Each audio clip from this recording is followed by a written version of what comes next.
Hello there, Ray here. Welcome to our live stream. It's Friday, guys. Happy Friday, everybody. We are less than a week away, about half a week away from the month of May.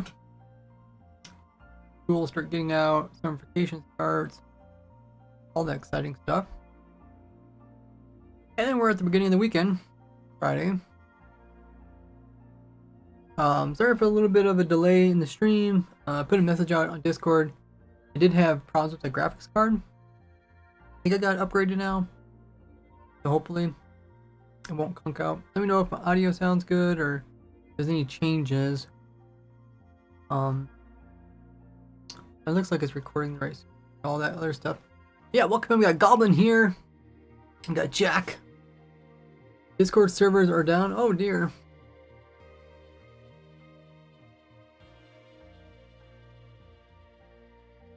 Oh, Azure is in chat as well, contributing. Thanks everybody contributing to our community challenge. We're getting close to the 3 million goal. Make a new radio dragon farm. Gabby says you should make one of those first reward. Is that really a thing? Maybe explain how that all works. Gabby's at 45 stream streak. Dang, that is crazy high. Gabby's like, pretty sure I was first. Jas is at a 7. Yeah,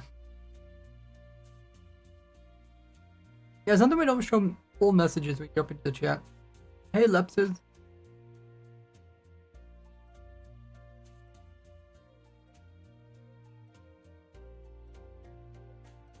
Can't connect to voice call anymore. Okay.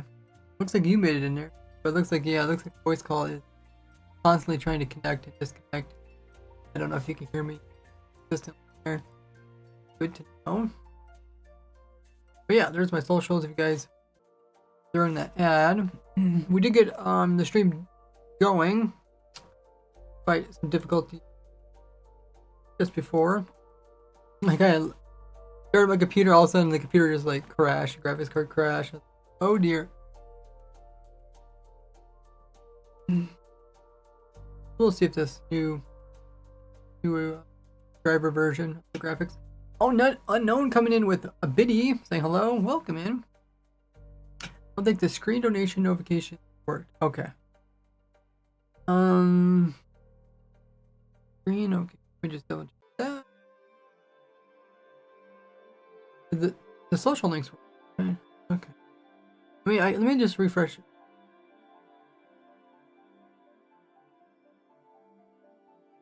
I don't know if something would pop up. I think maybe only if it reaches a certain amount it'll pop up. We'll see. If somebody follows, maybe someone that hasn't followed it, maybe you guys can follow. We'll see if they pop up or not. Let me know. Hey, Texas here. It's a good day and a happy Friday. Yes. Oh, we also got Barry in the chat. One Gordy point and people can redeem being first. Oh, well that one definitely worked. Yay. Happy Friday, Ray. Thank you so much. Cyberrock coming in with 100 videos. Yeah, that announcement definitely went through as well. A little note on screen. Also update my different icons, images. Maybe show something like a beacon farm or my mob pit farm. Got some new data farms. One biddy and then okay. Yeah, can you send me a message on Discord, Gamby? Maybe ping me in the mod chat with your suggestion, and that way I'll be reminded. Were the bots repeating today? Yay. Happy Friday, Ray. Also welcome in Gless. Howdy.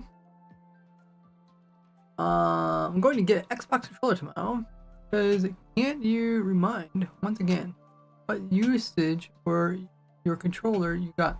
If you search RazeWorks controller, RazeWorks controller, if you search that online. Just to be sure it all works, just a random question in case you know it Just without to be looking sure it it up. all Do works, two just a swamp random villagers question in outside of a case you know swamp it have a without chance to looking it make up. swamp Do two villager swamp babies? villagers outside of a swamp have a chance to make swamp villager babies?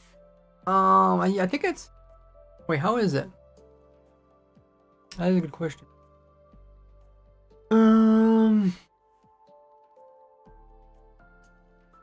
Is it 50-50 or is it? I think it's just if they're inside a swamp. Does anybody know? I know I answered that question at some time when they came out with them. I answered that question. You could watch my video about when that came out. Probably did a video during that snapshot or just after it answering that. But someone in chat might know.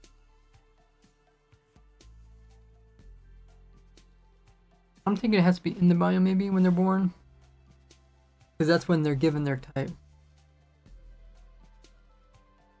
For the 100 biddies, they're unknown. This is a good question. Fry Ray.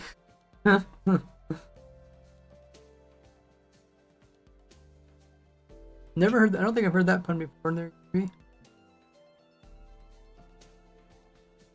Okay, Zambrak says they will create babies for both swamp and whatever biome breeders.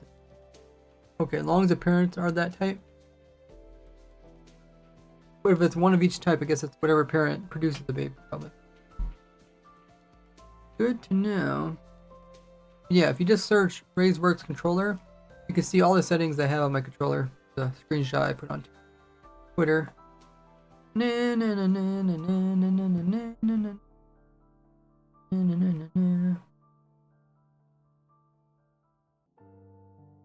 Okay, but yeah, today our goal is to do a tier list. Let me see if my recording device is recording right. Looks like it's recording my audio. Looks like it's recording the music. Looks like it's also recording the sound. Good. Okay, so I don't think anything broke with the with my graphics card. I mean, it seems like the only thing I did break was my graphics card. Driver must have got too old. Eventually updated it. Putting it off. Oh, there's actually a hype train going on right now. Wow. 2 minutes left. By the way, what's the safe distance for lining rods? I lost my U3 villager that also sold menning because being too close. Is it 7 blocks? I would recommend. This is what I do now that lightning rods come out. What did you ask? Distance. Yeah, so I found out this or higher. I'd maybe go a little bit higher. I think I tested this. It worked.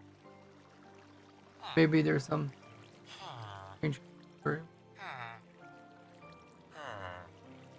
yeah, at least no closer than this. This is vertical. I don't know what it is horizontal. By the way, what's the safe distance for lining rods? I lost my U3 villager that also sold menning because being too close.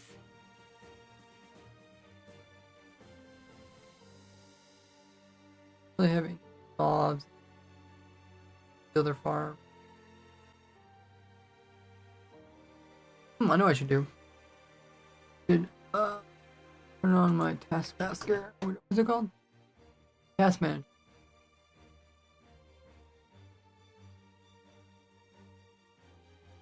So I can see how my graphics.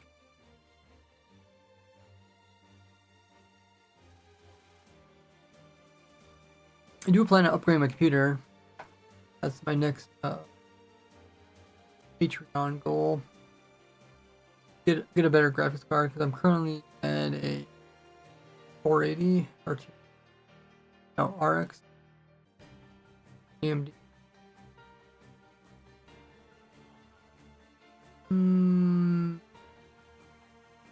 Radeon RX 480.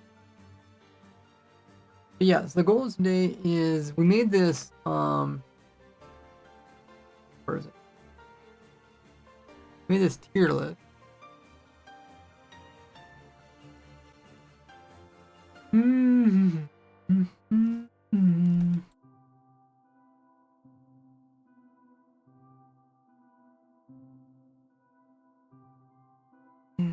made this tier list using this tier maker program. I think this is one that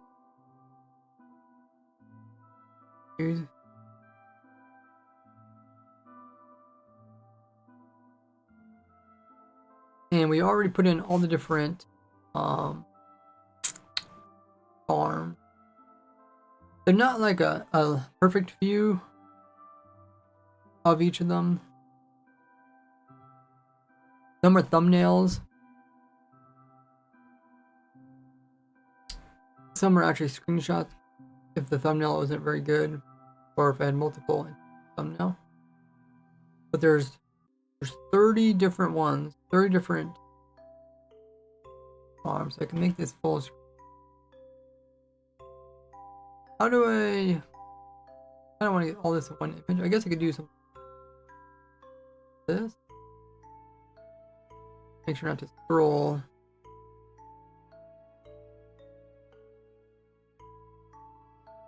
What is it? Oh. Why would you want to move? This is normally how people do the tier list, right? You could change these. You could say something like OP or something, but I think because most people do tier list just with the S. What does the S even stand for in the tier list? Superb or something? It's like, you know, kind of like your grades and A, B.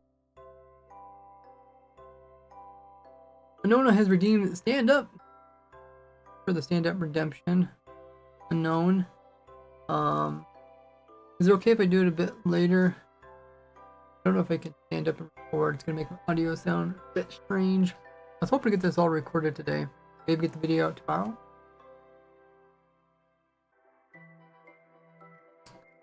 Okay, lightning derives by okay. Affects lightning damage on mobs within 6 or 12 blocks vertically. That means 6 below? Okay. Lightning rod exceeds 2 below, 9 above. Okay, so if it hits a lightning rod, then you can go a bit. The lightning rod, you can go a bit closer. You forgot F. Is there F here in these?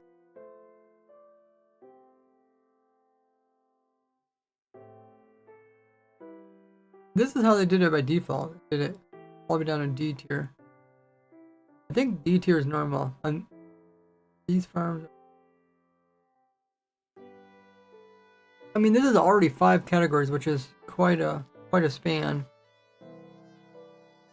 But let me know. I don't think there ever is an F. People normally do, because this is what they. When I started this, it automatically did all these. Are they just early game auto farms? Places says. No, this is every playerless farm. So I have them all here. So these are the new smaller spawn chunks. There are only 9 of them. I thought of every single different type. A, B, C, D, F. Oh, there's no.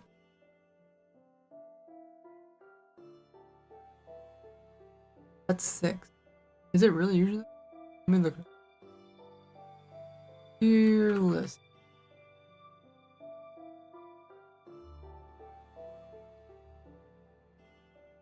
Oh, some have E and F.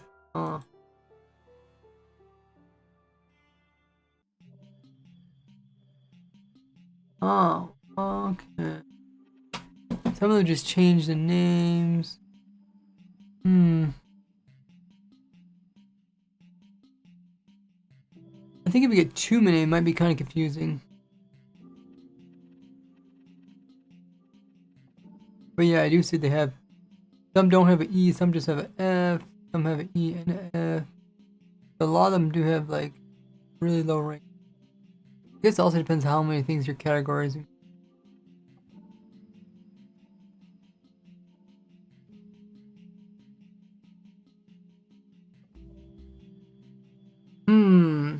No E. Some of them do have E though. Actually, quite a few have E.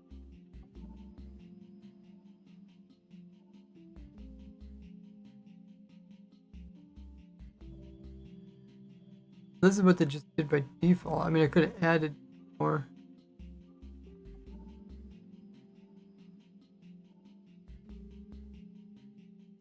I don't know if I really want to go more than 5. We got to change names and make it S tier. Like, thing is, if I add any names might categorize them in a certain way because some of these farms are early game, some aren't early game. Just because they're not early game doesn't mean they're not useful.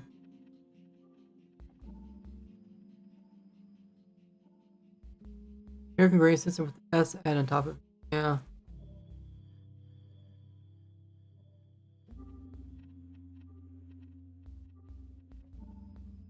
Hmm. Yeah, I do see how most of them at least have F.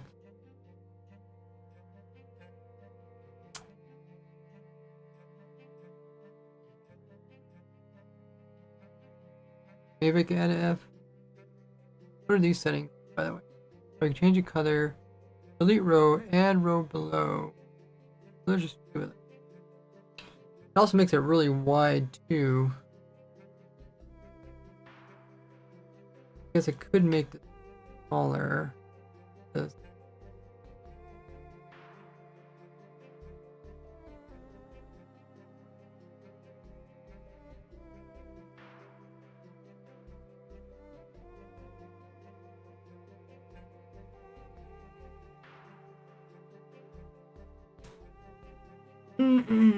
We could also color code them too. I'm not sure why the red is S. What do they normally have the color for? Here, oh, it's like green, which is kind of opposite. I would probably do like green for, you know, go or good, and red for bad, but I really don't want to change what they already got going on here. I want to keep it similar to what other people use, so it's understandable, people associate with it.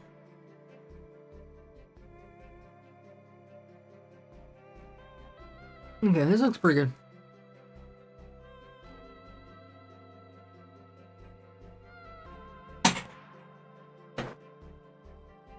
Okay, let me just make sure my audio is working fine. Push record, make sure my computer doesn't crash.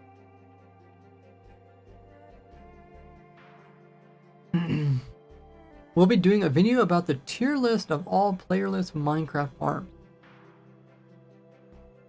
Let me save that. You know, this is good to be honest. Says Spices. Thank you. I wasn't sure because I know people like the F because F is like people love saying, "Oh, it gets an F," kind of like a grading system.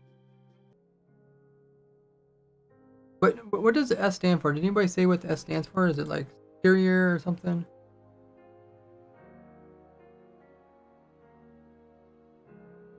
Supreme?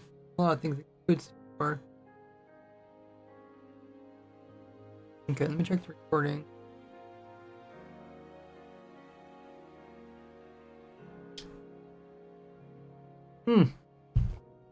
Flash of water my eye.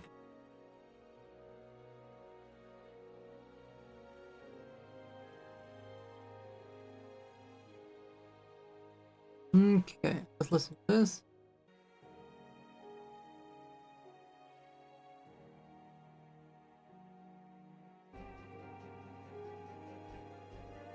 Okay, currently it's playing in the background. Let me switch it back. Should be voice. Crash.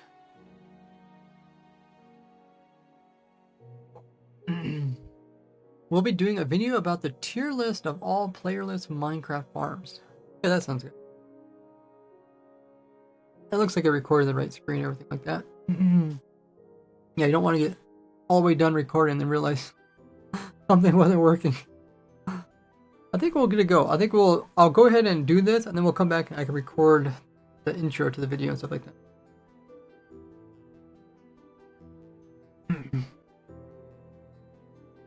I do see that also see that it did reorganize them. So let me see if I can kind of spread these out a little bit because half of them are screenshots and half of them are thumbnails.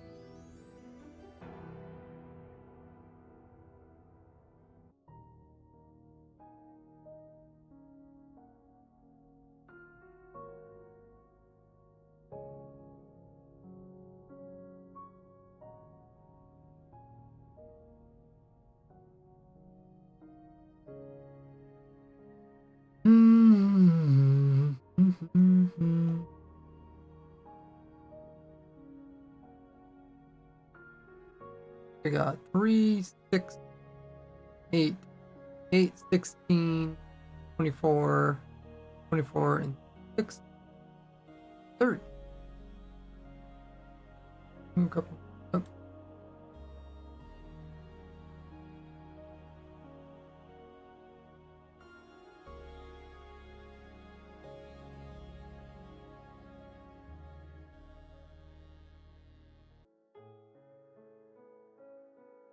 Okay.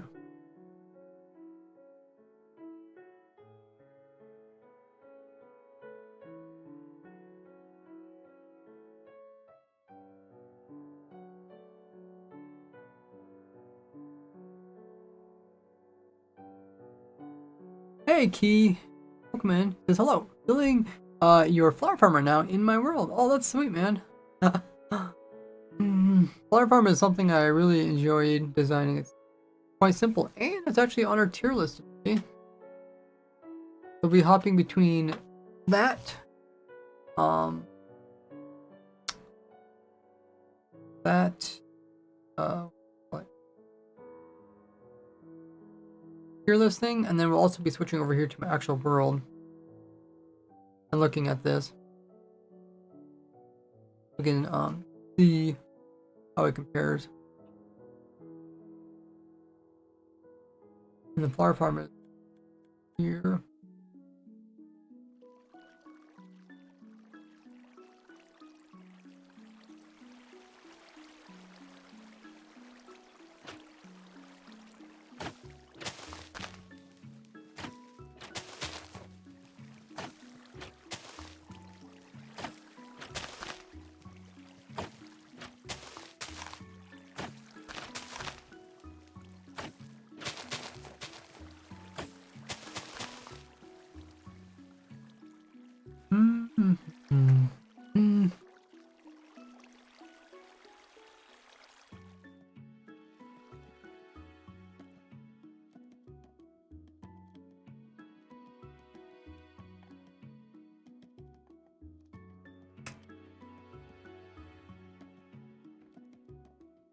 I think we'll just start at the beginning of this list and work our way through this, because oh, did I touch it? Okay. Oh, it's probably my controller. I feel like there's no order. I've seen some people did like alphabetical order, but I'm not really gonna organize this by alphabetical.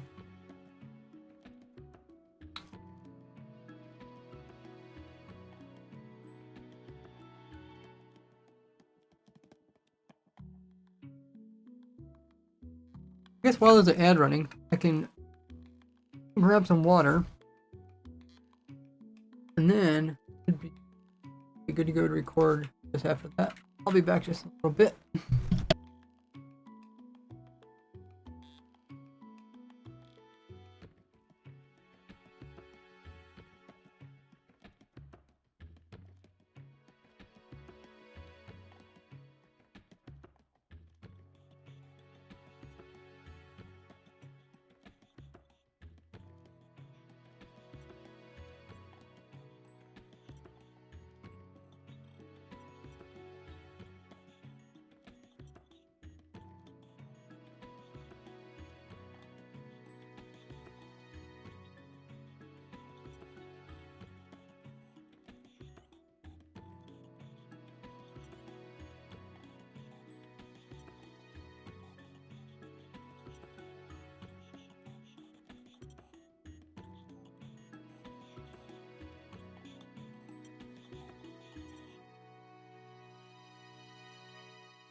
Okay, perfect timing.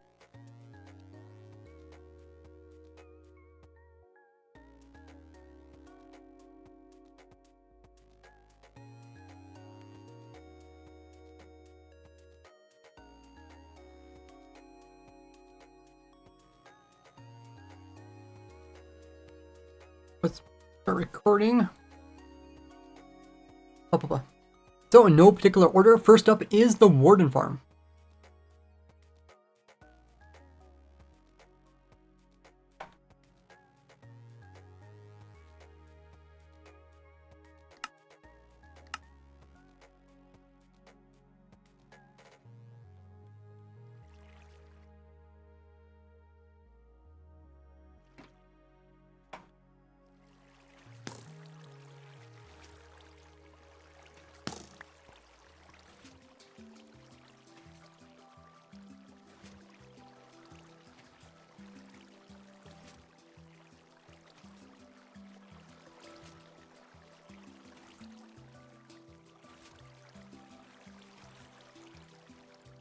It can run without a player just by placing one of your arrows onto a real shrieker, and then this will shriek out and will have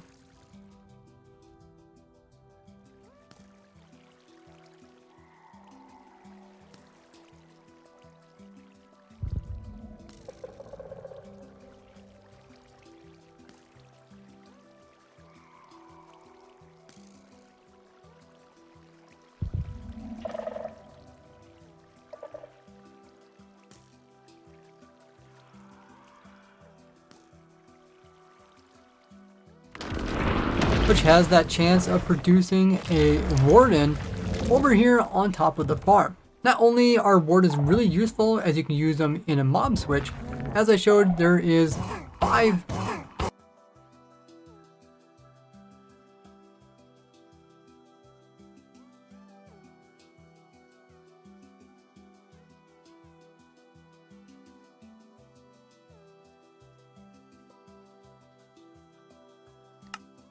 can't remember how many there is. There's more than 5, right? 5 mob switches. Wither, Shulker, Dragon, Villagers, Warden, and I think you could solve that on.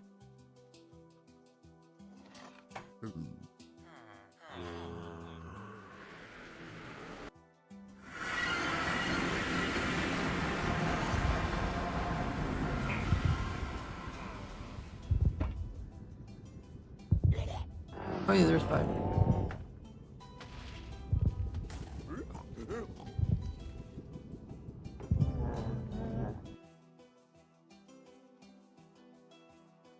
Oh, sorry guys. Thanks for mentioning. Gotta turn that off. Yeah, sure.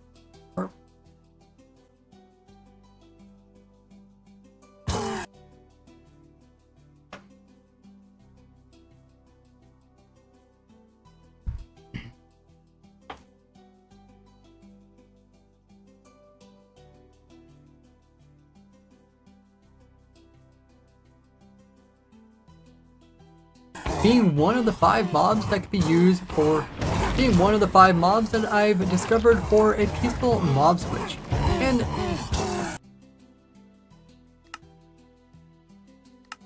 well,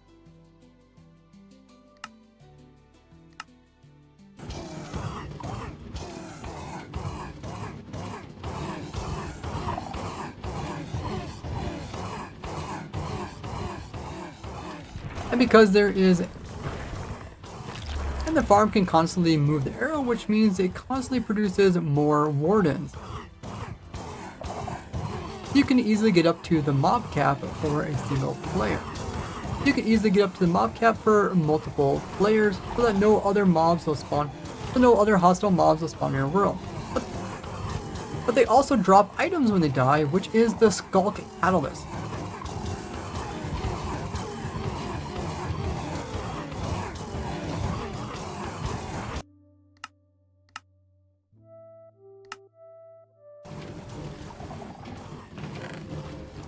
Which is not only a cool looking block, but can also be a source of XPs when mined up.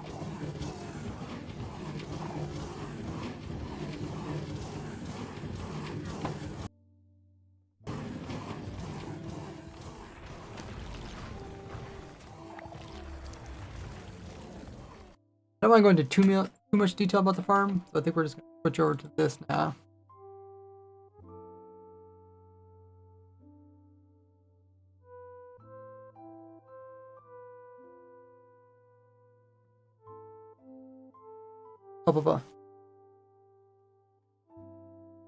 So at first glance, you might think a warden farm is quite low on the list.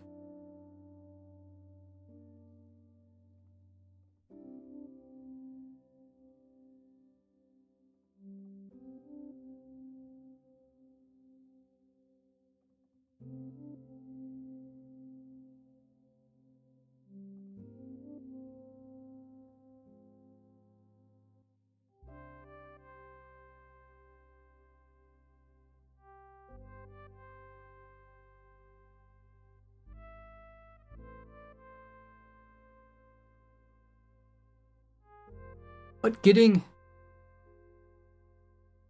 a free source of XPs without the player, plus not having to worry about hostile mobs spawning around you if you don't want to, makes it a B tier.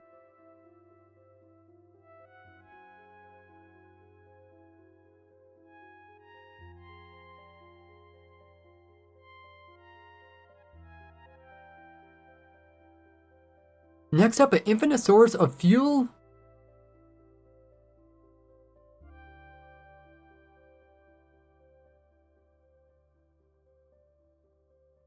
Next up, an infinite source of fuel and furnace array.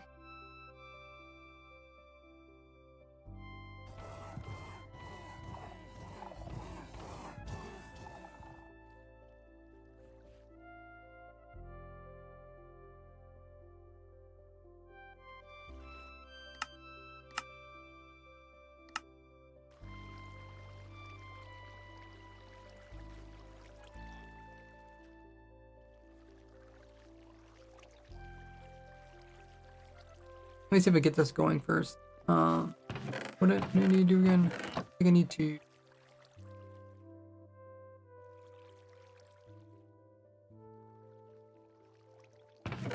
carpet. I think I need something to... Sure. And then I think I'll start.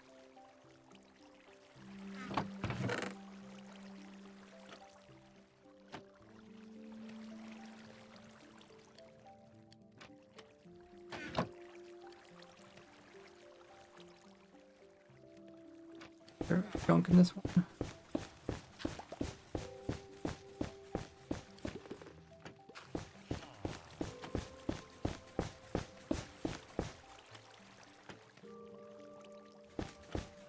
Check junk in these.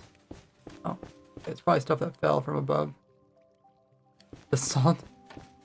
Oh, okay. Must have did something. And... look at all this. Okay. Hopefully we don't have junk in it.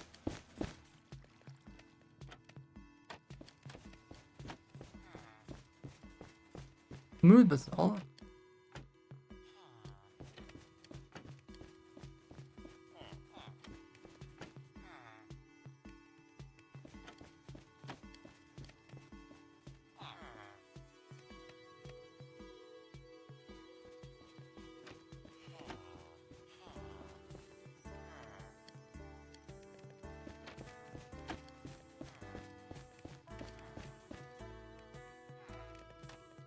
I guess basalt was better.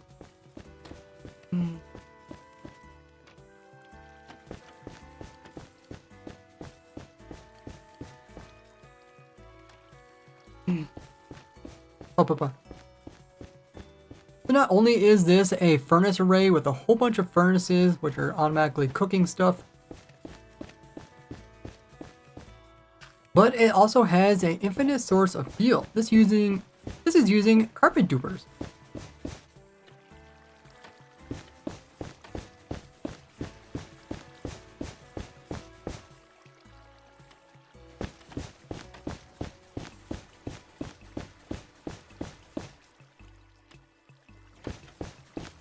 Now, some people might not like using dupers in order to produce fuel.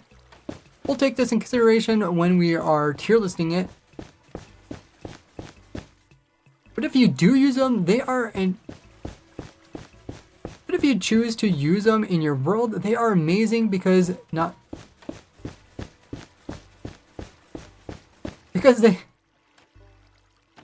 they constantly can duplicate a fuel source, which we can then use in our furnace array.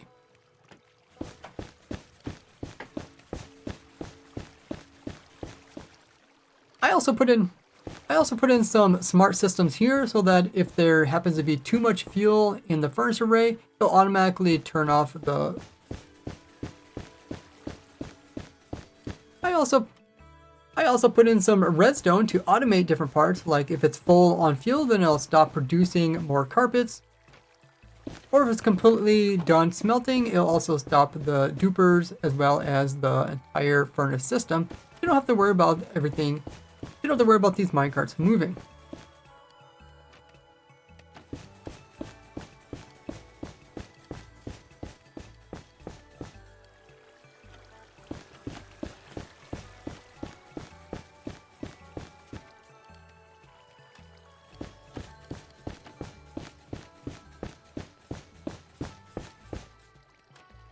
One furnace, one hopper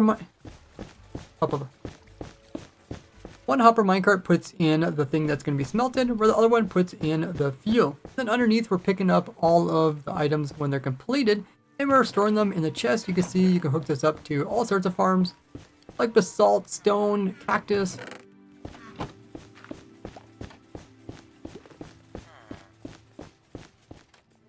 To get you access to more unique items.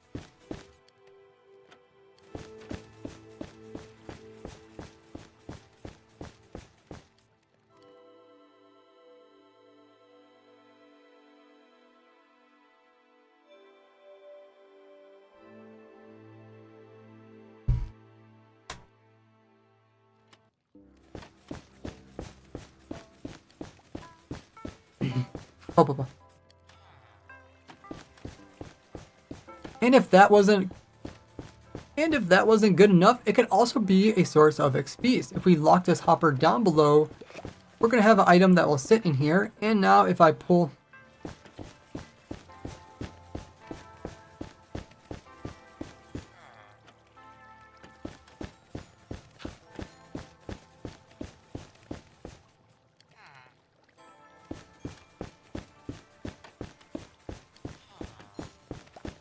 and every time it is fueling.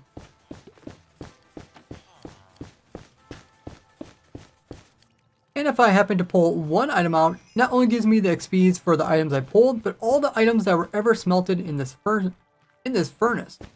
As every time a item is smelted, a little bit of XPs come from that item, and they can build up within the furnaces.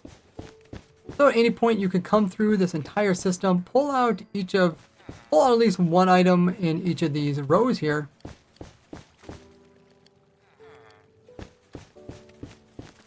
You get a lovely source of XPs without ever having to do any extra work.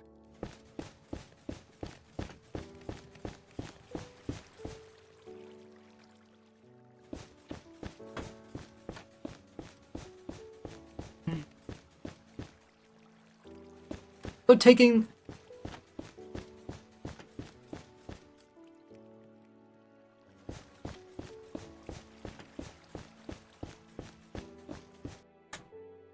the automation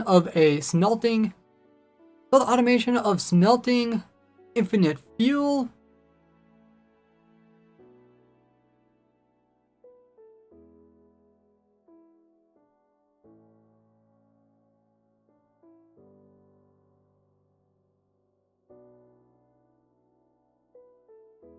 Plus a stored source of XPs definitely puts it in the S tier.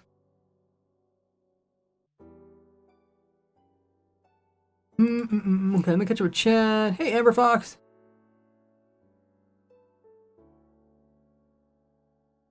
Why are there breaks of him talking so awkward? Yeah.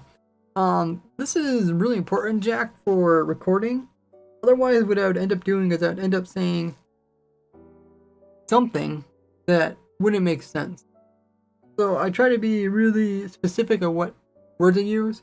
I'm not very good at just like improv talking. One of the reasons why I got into actually making videos on YouTube. Improve my skill. Improv talking. That's why I take a break. Take a break so I can think about the main key points I want to talk about. So a lot of YouTubers, what they do is they write a script out. So they write everything that they're ever going to say on screen, and then they'll just read it off. But I never really wanted to do that because I always felt like I couldn't improve my improv. So I try to just do everything with like a single take without writing a script. Otherwise, you gotta take a lot of I keep retrying over and over and over.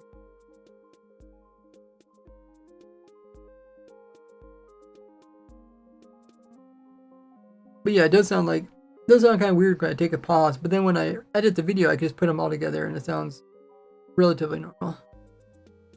Have a good one for lurking there, Amber.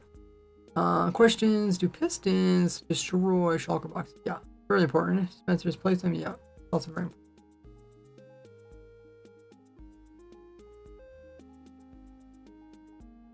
Yeah, it'll probably work in Java. Just gotta wait. Gotta be concerned about budding in Java Edition for dispensers, which makes it kind of difficult to compact some designs. Shulker unloaders and loaders.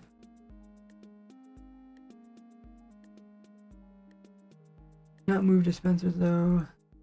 Do you actually you move dispensers? Bedrock got used.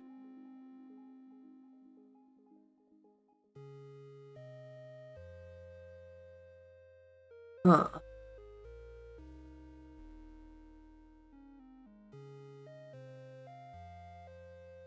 He said, "Never thought recording takes this much effort. Respect, sir. Thanks." Still be just wanted to know about them. Resident Java.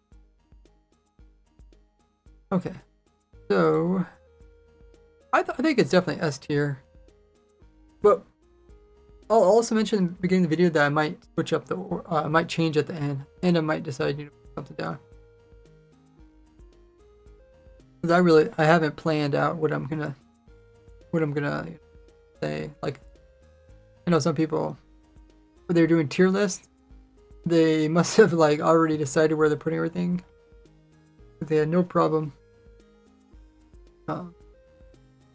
being certain where they're gonna put it. Okay.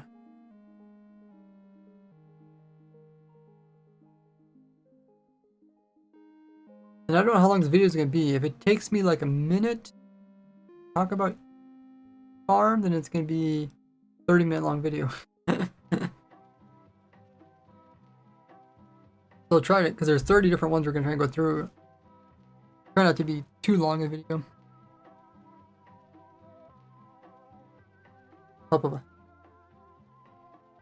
Next up is one of my favorites. This is a playerless.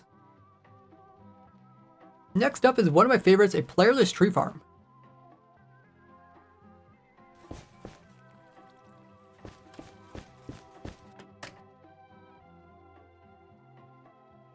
Next up is one of my favorites, a playerless tree farm. Next up is one of my favorites, my playerless tree farm.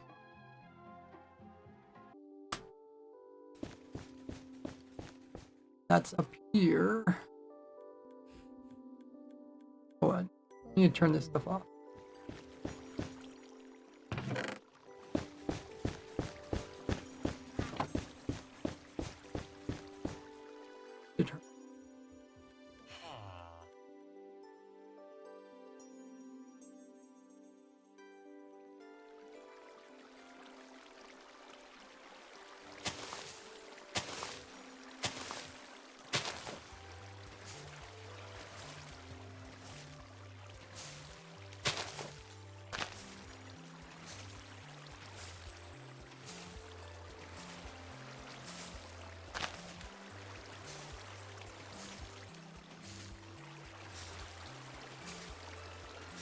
One of the few trees that can be placed in automatically without a player is the azalea tree.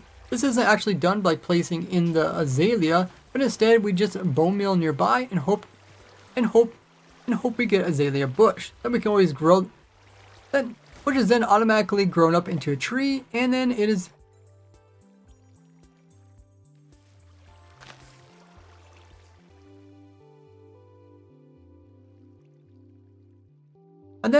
automatically also destroyed using TNT dupers. And because this is all done without a player, it can not only produce some lovely logs, but we can also come in and produce the moss stuff, like moss carpets. We also get some seeds. The logs, of course, and we can take all the rest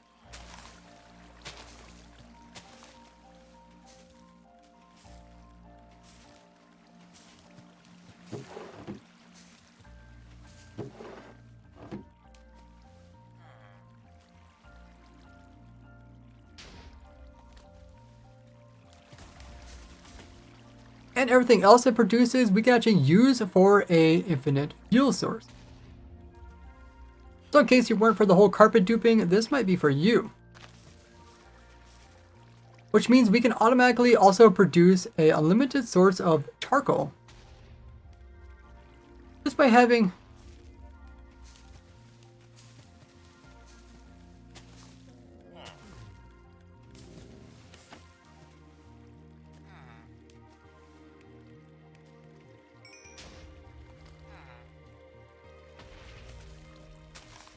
a furnace down here, which is put just by having a furnace down here.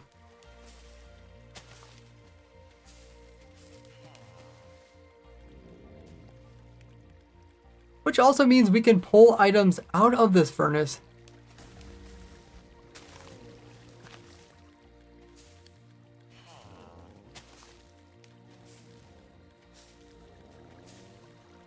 You get all the stored XPs.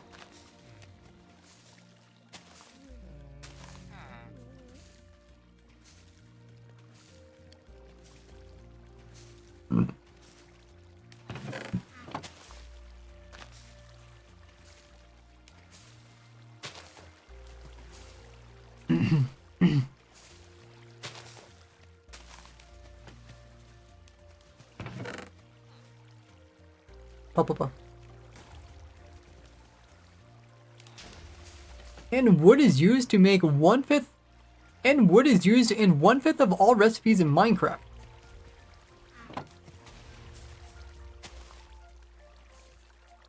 The only downside to this farm, besides the TNT dupers, is that it takes a lot of bone meal, which comes in from a bone meal farm.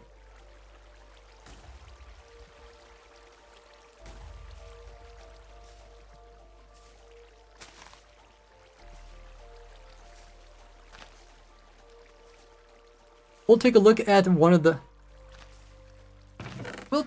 best bone meal farm in a bit, but the automatic tree.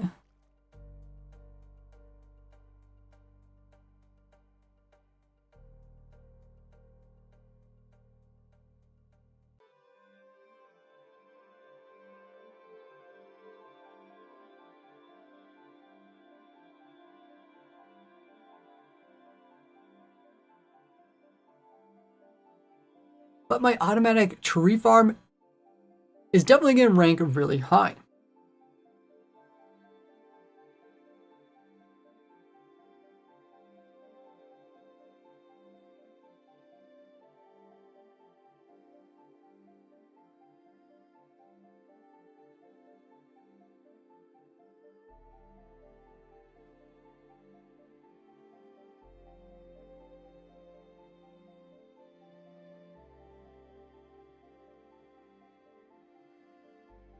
Putting it at A tier,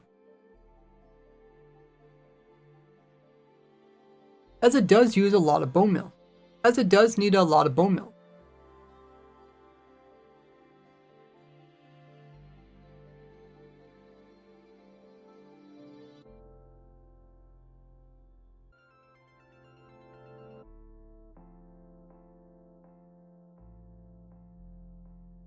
Okay, let me catch up with chat. Building a 64 furnace array, nice.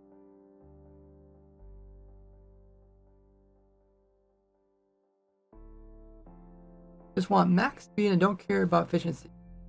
Yeah, I'm kind of like one of the people where I'm lazy and I kind of like stuff to be more automated, so I don't have to think about it. Hey Rick, finally doing the tier list thing. Yes, recording this event right now.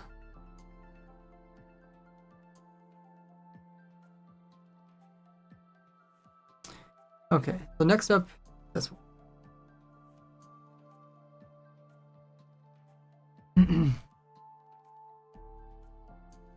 Next up is a playerless snow farm.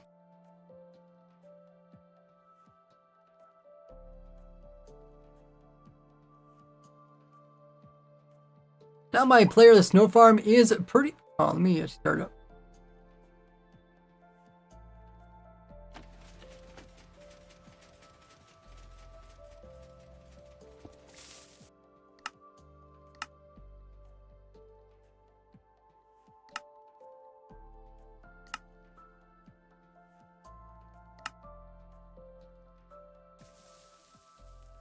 Now my playerless snow farm is actually quite interesting, as we got snow golems that are moving across this area here, and then we're using a TNT duper to produce an infinite source, which will blow up the snow layer blocks, producing the snow item.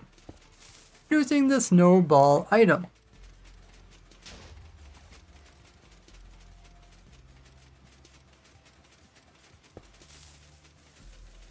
And while we're sweeping the golems across, we're also sweeping up all the items on the platform and removing them to the opposite side.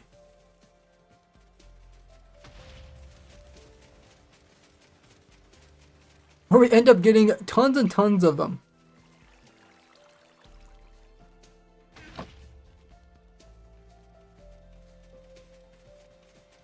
Where we end up with a ton of snowballs. Now with auto crafties, you could automatically craft these down back into layers or into blocks so you can store more of them.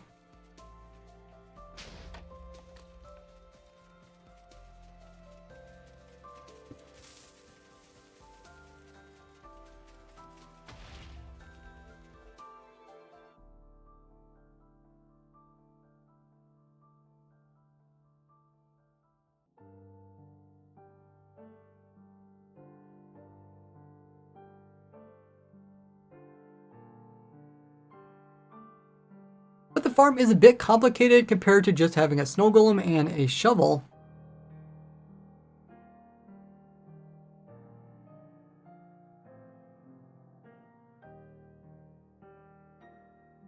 And isn't really needed for most players, so I'll put it as a D tier. And isn't needed by most players unless they're doing a major project, so I'll put it down at D tier. Also, if you guys have anything you want to say, let me know if you guys disagree. I'd like to hear what you guys said. Aka thinks it should be C tier. It was 50 hours there, Jack. Impressive. How you doing there, Taki? This is for a video. I think at the beginning, before I actually go through the tier list, in the video I'll mention like, hey, if you disagree with this, let me know in the comments so I can get some feedback. And at the end of the video, I'll link to this page and people can make their own tier list of this. It'll be something fun for people to do. Get some more feedback. The thing is, if I put it in C tier, I don't think I'm gonna have too much stuff that's in D tier or F tier. Because a lot of these farms are actually quite useful.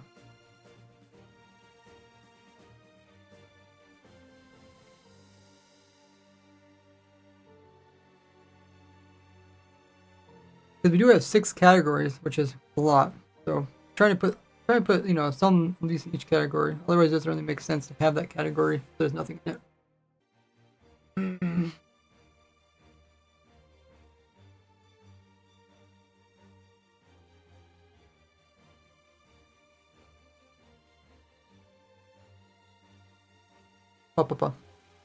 Next up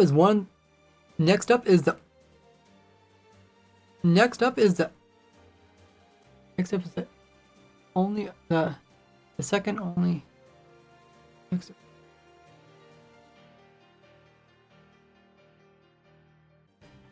The other only player list. Only other player list. Next up is the only other playerless tree farm.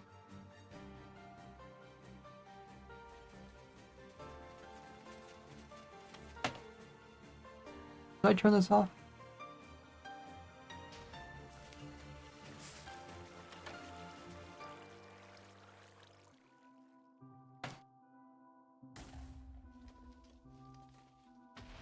Don't make any bad farms, that's good, or isn't it?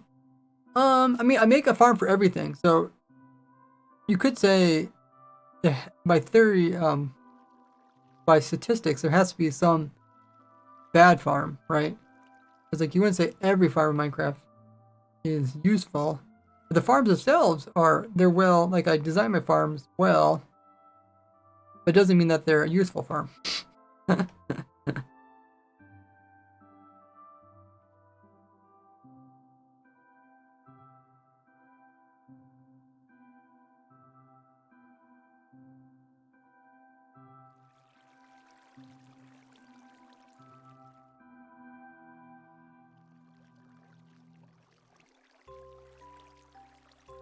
Okay, let me see it. Start this up, I think I have to push a button or something.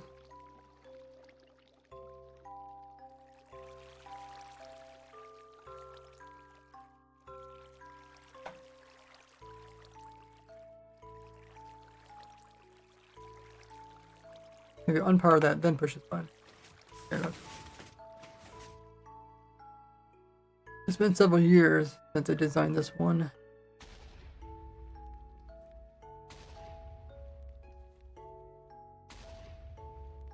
Hey, Zap! Currently doing a... I guess you can check the pin message.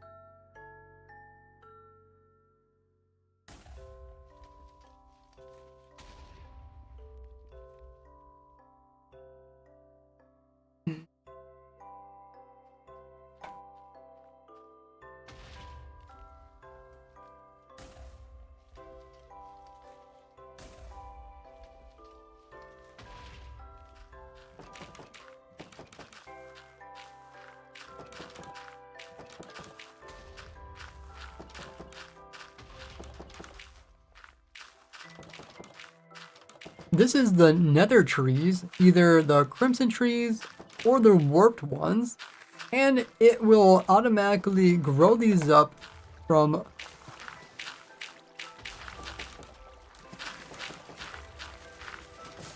the funguses, and then it will tear down the tree using some TNT cubers.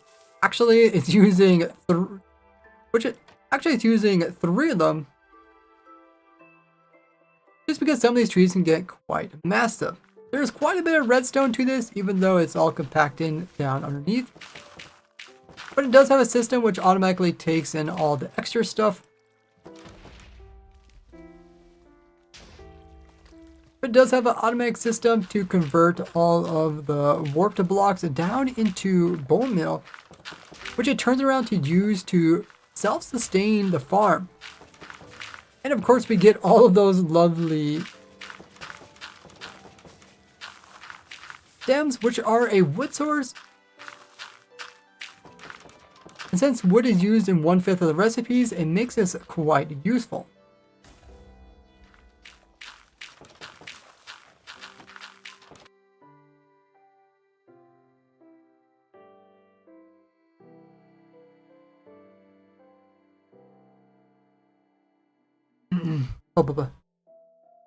But since we now have farms like the Azalea Playlist Tree Farm, as well as bamboo farms, which do need...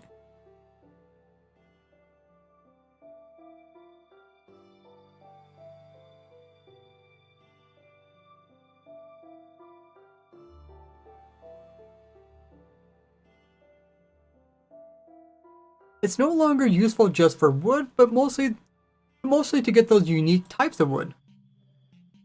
Which puts it as C tier.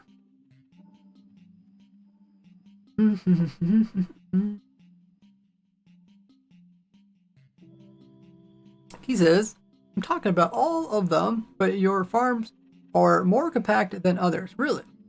I don't really try compacting my farms.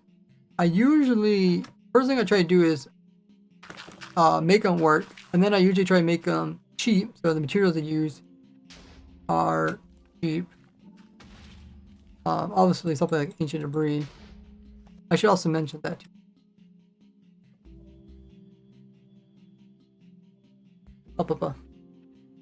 Plus it needing a bunch of ancient debris just to work.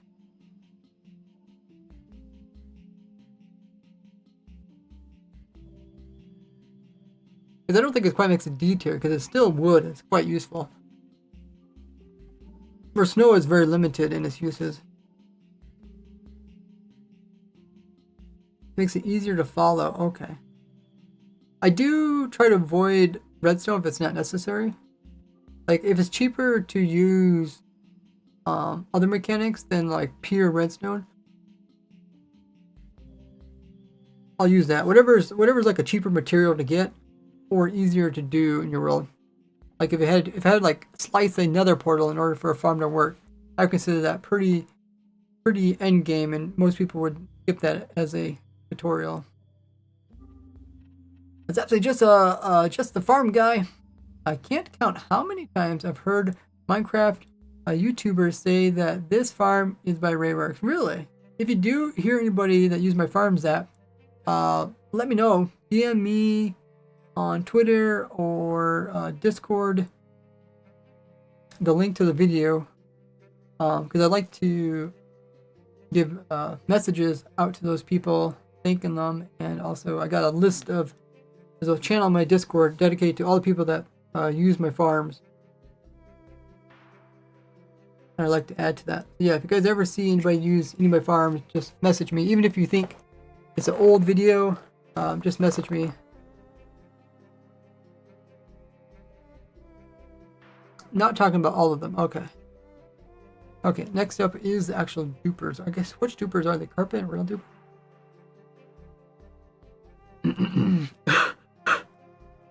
I guess is it mostly the real duper? Do I have the real duper on here somewhere? Yeah, here's a real duper. So this must just be the carpet duper. Real duper. I have a TNT duper already, right?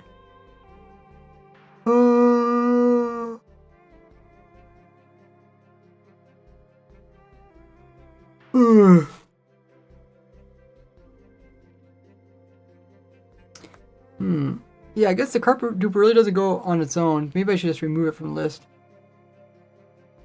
Can I remove these?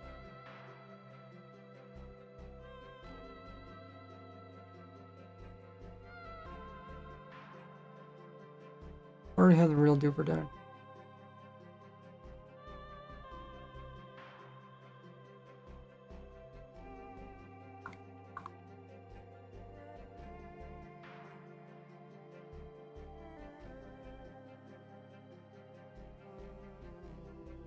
Yeah, I just don't think there's really reason to talk about carpet duper on its own. Not talking about the furnace.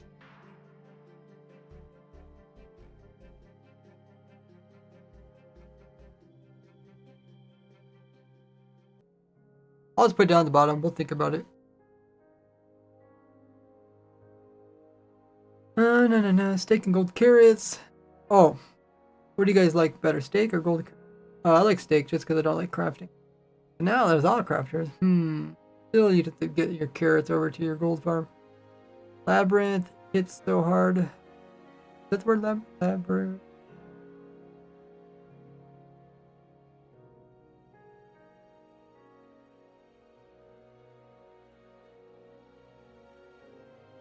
Okay, so next is the cobble farm.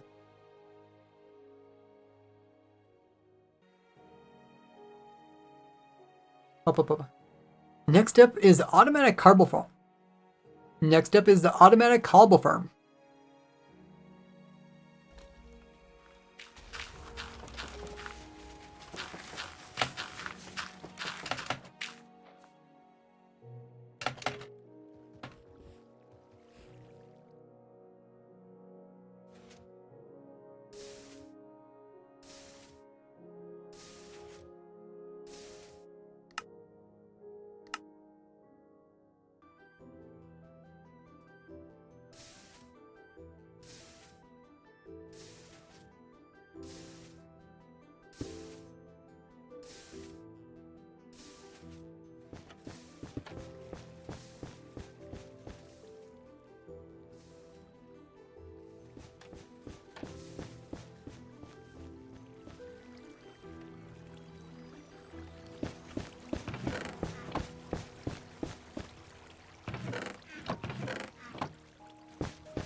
We got a little cobble farm here, which is producing cobblestone, pushing it over into a big, huge block. And then we're using just one TNT to destroy as much cobble as possible. So we're timing it perfectly. So when it gets pushed out, it also moves the blocks downwards, destroying the blocks when they're in block 36 form. And then it's all being collected. And I happen to have it automatically getting put into the furnace right down below.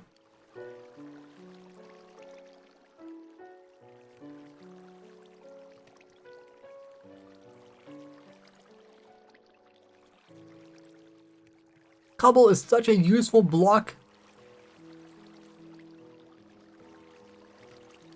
It is used in a wide range of recipes, including the majority of redstone components, which are quite often used in large amounts, especially in tileable farms. So before you build a big farm, you would have to make... Now this farm does use a TNT duper to make it playerless, but you can always come in and use a dispenser with TNT. That goes for any of the farms that use TNT.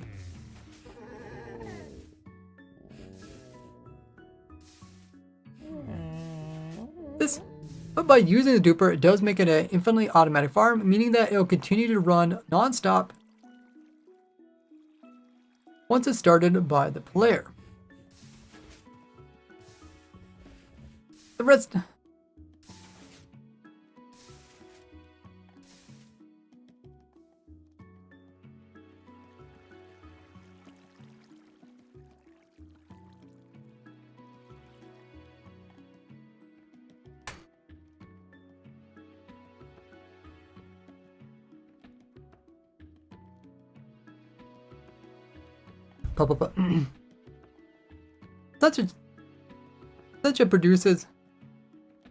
Since it produces such a useful item, and it doesn't really need, and it's not that difficult of a farm to build up.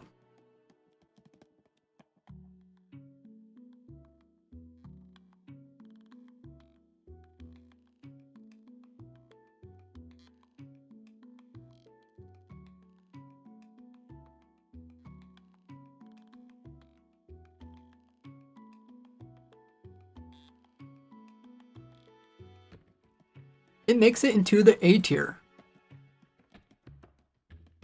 Zapsides must be so scuffed when you say the automatic crafter. Which one? Automatic crafter is not on this list. Because automatic crafter is not really a farm. Like it doesn't produce a specific item. But in my auto crafting crafter, my crafting crafter video, where I originally showed this being used along with witch farm, iron farm, and bamboo farm to produce auto crafters. I did show how the crafters work there. What happened with Ray's audio? Did it go bad?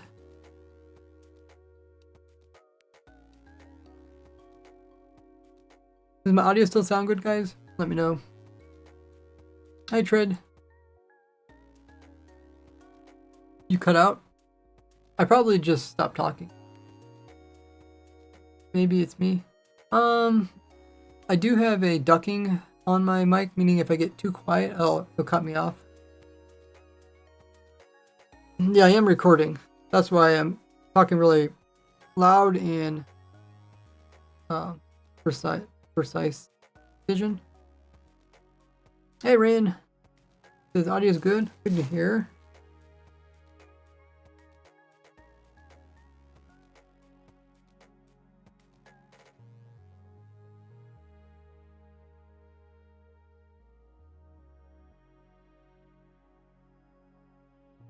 Oh, I thought it was broken. Yeah, I was probably pausing to think what I should talk about next.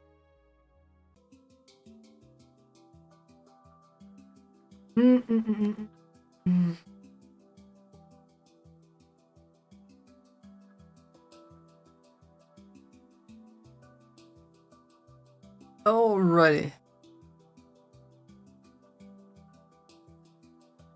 Okay, how far did we get? We did 5, 6, we're 1/5 of the way. 30 of them.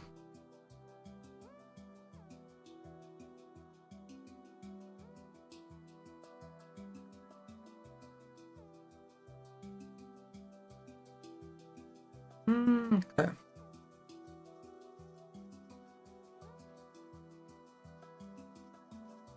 Blah, blah, blah. Next up is a little bamboo farm.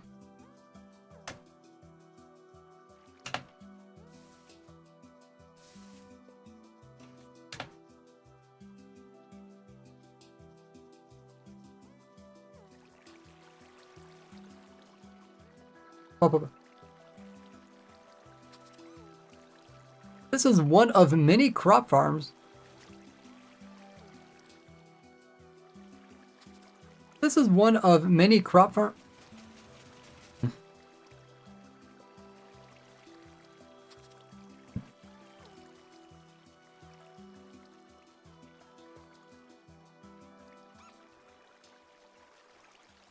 This is one of many crop farms which can be ran without a player in a really small area. All we need is to have a dispenser with some bone meal, and it's bone milling this, producing all bamboos, and then we're automatically breaking those off for tons and tons of bamboo items.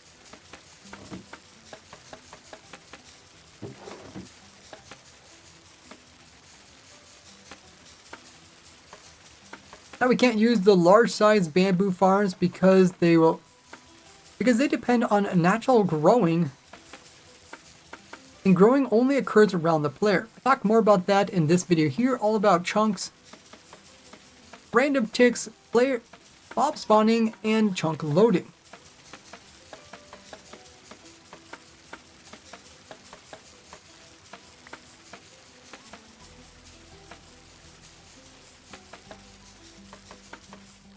I don't know how Oh, guitars redeem story time. We also have a stand-up they have to do, but I really don't want to stand up and record. That will mess up the audio. But story time, we could do that. Welcome back, everybody. Guitar has just redeemed Funny Story,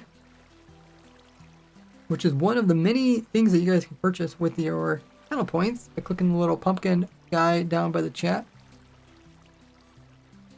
You acquire points just by being in chat, participating, bits, subs, raids, all this stuff gives you extra points.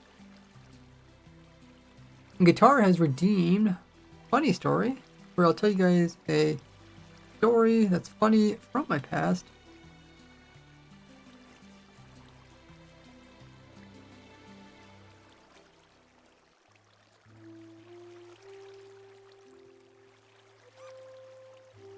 Let's find one.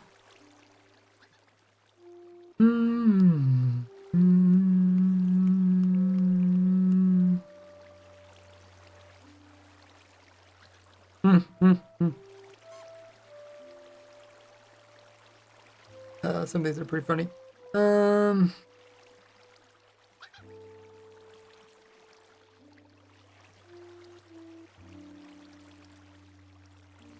Okay. Here's a funny story. When I was like in middle school, which is kind of like the middle of public school, I don't know what that's equivalent to for Europe, but United States, I think it's like 5th, 6th, 7th, 8th grade was middle school, I believe. Every school's a bit different. I was in middle school, and I was at lunch, and this one kid came up to me. He wasn't known for being the brightest kid. He came up to me and he's like, "Yeah, I'm part of the school journal, and I'm asking everybody about about their favorite games or something like that." He's like, "What's your favorite game?" And at the time, the game RuneScape was pretty popular. I was like, oh yeah, RuneScape. This kid also played RuneScape. And he's like, okay. He's like, what's your username in RuneScape? I was like, okay. So I told him my username. And he's like, what's your password? I thought, oh my goodness, this guy's going around trying to hack into everybody's accounts by asking their usernames and password. I was like, okay, I'll get him good. So I just told him this really bizarre, this really like cringy password that was made up, just to make him think it's like something really weird was going on with me. He just sat there. Okay, he writes it down. He walks away. Completely fooled him. I'm sure he went home and tried the password out and it didn't work. There's a funny story on how someone was trying to actually get people's username and passwords for their game that they're playing. And I kind of spun it on them and put him in a really awkward situation by telling him some really bizarre stuff for my password. Hope you enjoyed that funny story there. If you guys want to redeem your very own stories, check them all out with the link there, or I guess the little click pumpkin face there down by the chat. You can see all the things you can purchase. Not only funny stories, you can also purchase special roles, access to different things, emotes, and much more. Including, there's also scary stories. It costs a little bit more, because they don't have as many as them, but they're pretty.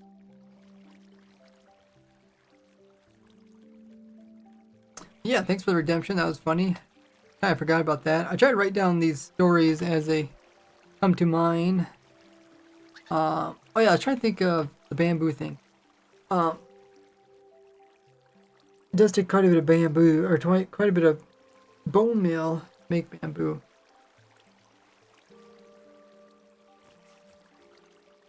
And it takes what, eight bamboo, or takes 9 bamboo to make a block, or it takes 9 bamboo just to make 2 planks, pretty much. Is that how it is?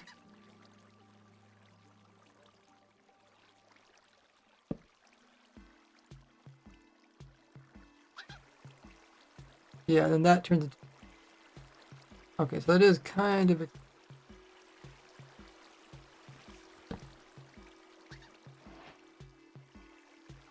Have you tried bone meal farm? I have a really good bone meal farm. It's the best setup for bone milling. It's modular, and it doesn't take hardly any redstone. There's just a little bit of redstone here, and then the clock that runs it. And you can run it as long as you want. It doesn't use any expensive materials either. Pretty much the go-to bone meal design that people have been using. And here you can see it not only tiled it that direction, but it also stacked it. Let's go ahead and try to figure out what are the negatives of this. Well, I mean, it uses a lot of bone meal, because I think 1 bone meal makes it grow. You only get 2 bamboo out of it, right? If I remember correctly.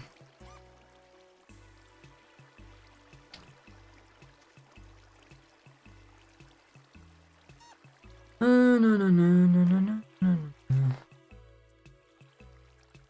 Food.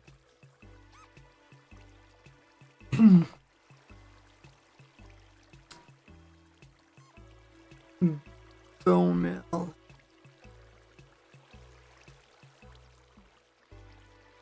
Farming. Grows 1 to 2 blocks.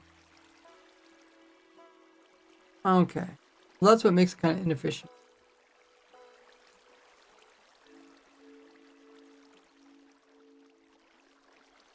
You're always gonna wait. Yeah, 1 bone meal only gets 1 to 2 blocks. Huh. And then you need 9 of them, right? Just to make 2 planks.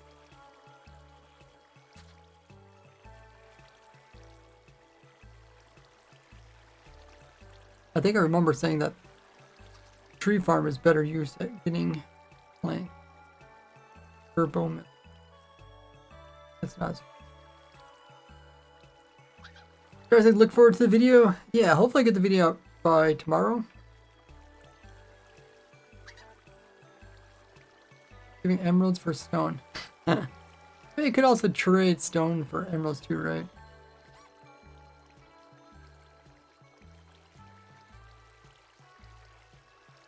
The downside to the farm is it does take 1 bone meal to only produce 2 bamboo shoots, which only gets you at most.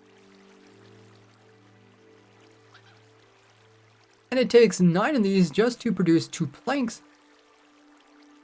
which makes it really inefficient for use of bone meal comparing to using something like the Azalea tree farm.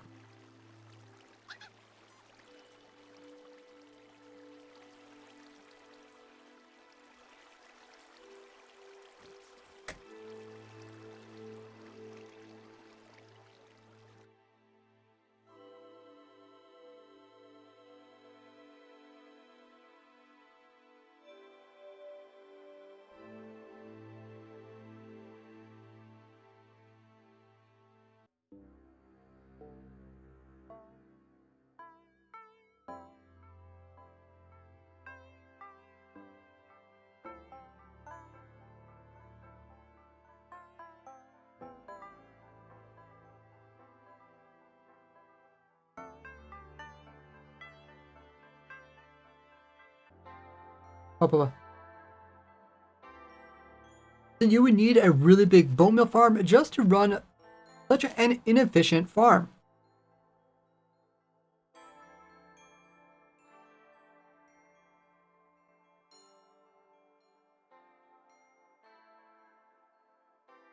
Which only gets it up to D tier. Tree farm is better, to be honest. Yeah, that's why I wanted to mention that. The playerless tree farm is even better yet, but like an actual tree farm with a player would be better than a playerless tree farm. But then again, better than that is a bamboo farm that you just have growing near you. One of my big ones.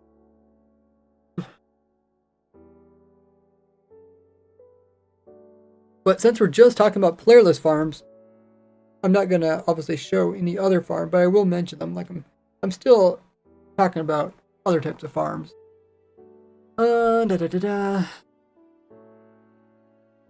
Masons go like, give me your double chest of stone, and here's 2 emeralds.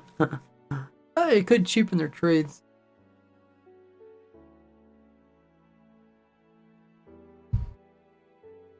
Which farm is this? This is one of them. This must be the kelp farm.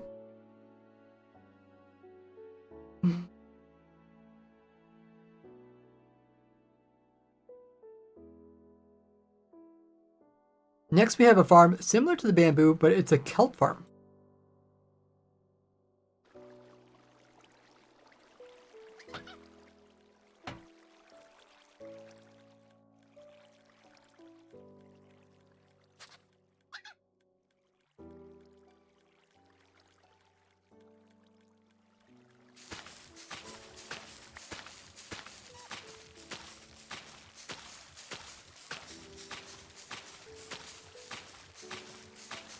It works similar. It works in a similar way with a dispenser and it growing, except we detect it and then break it off, and we get tons of the kelp items.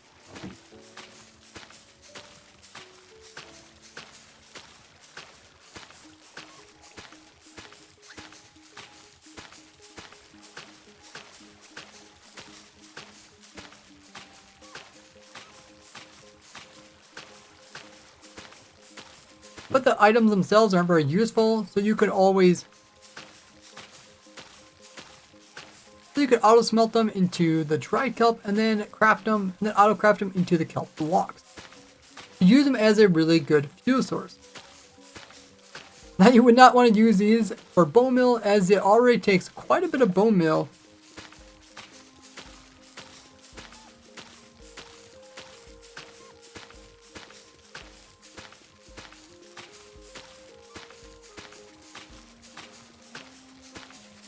as it already takes bone meal to grow them. So this is another way. So this is an but by having kelp blocks, it is an alternative way to get fuel for your furnace without having to use a duper.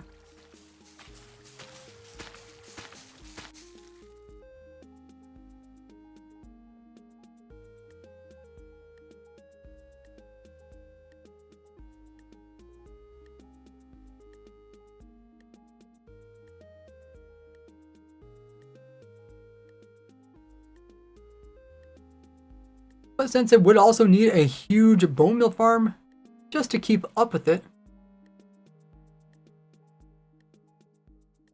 just to give you some fuel,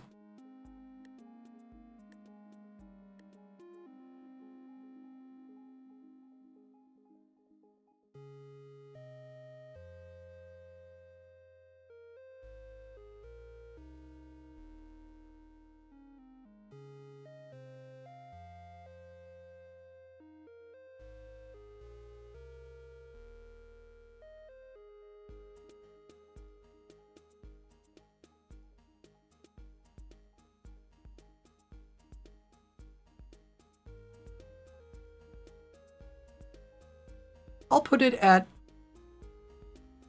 C tier.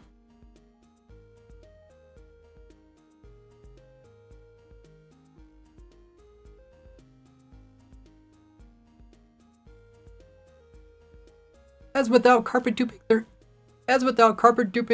as if you don't use carpet duping, there isn't that many good sources for fuel. There isn't that many good sources of playerless fuel. Whew, okay. Further nerf to gold apples. Only got emerald through mason. Actually, get 1 stone, 1 emerald. There you go.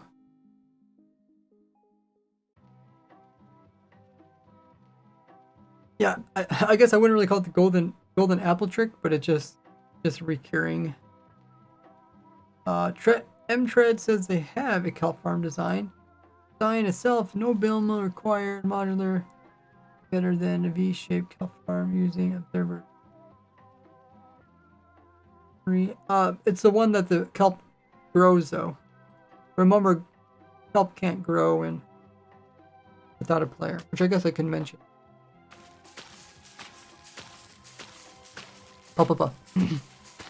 And just like the bamboo, we can't have kelp grow on its own without a player nearby, so we're stuck with this smaller, inefficient design.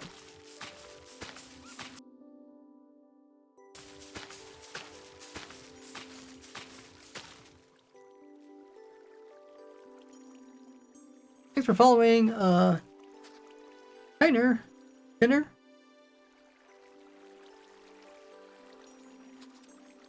Yeah, if it doesn't require bone meal, then it's not playerless. It won't fit this category.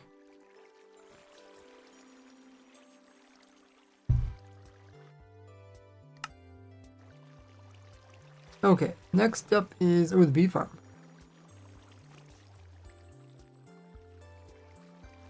Oh, there is some farms. That's true. There is some farms that are playlists, but I don't include them here. I do have to remember to talk about those at the end.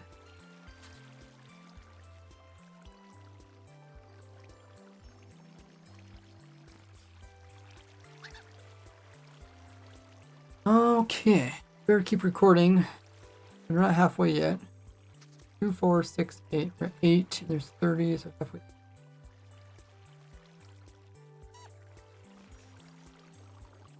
Hey, not found in some chat.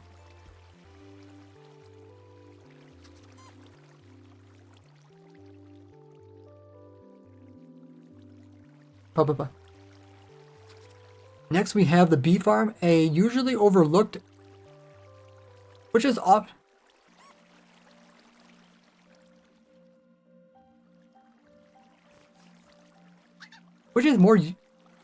more useful than you might think.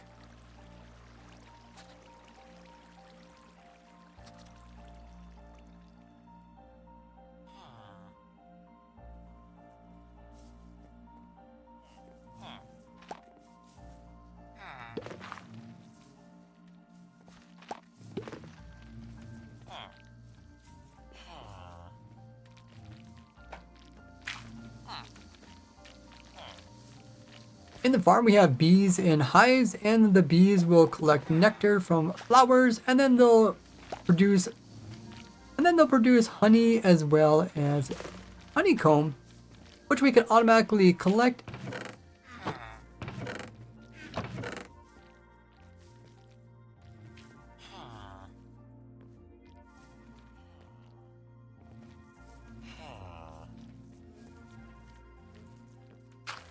Which is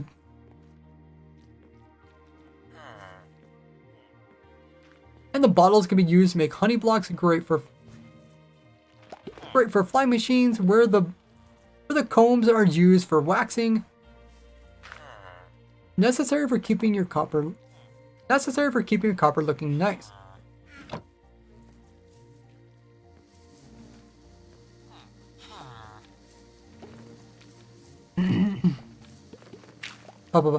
But my design here does even more. We have a villager which is planting in crops.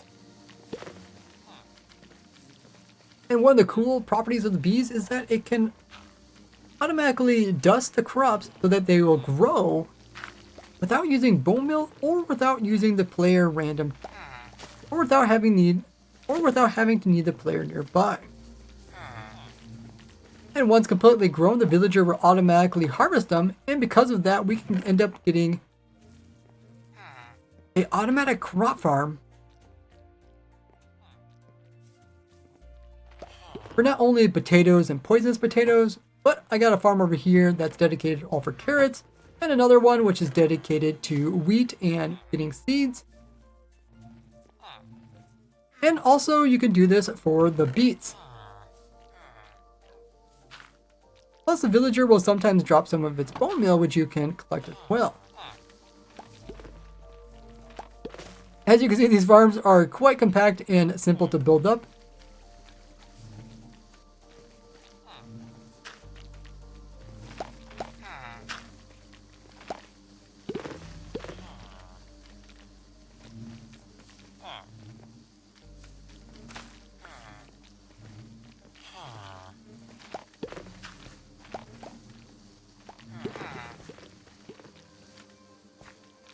While being used in a wide variety of crops.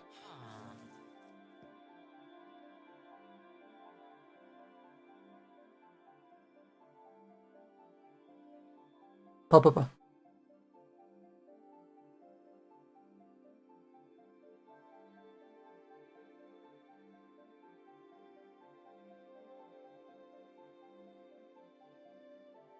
Because of this, not only can these be used in early game for different food sources,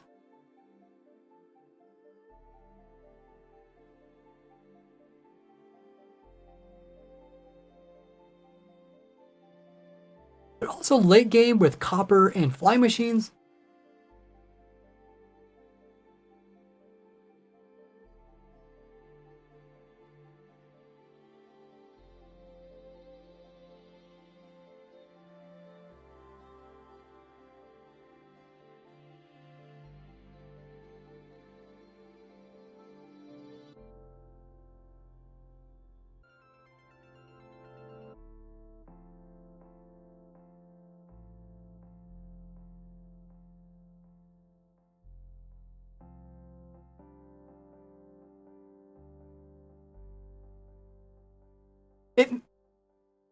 It made itself for the A tier. It made itself into the A tier. I wasn't sure if I could show A tier or B tier, but I think just because it can do so much with such a small farm, and it's self-sustained, I think it does deserve A tier.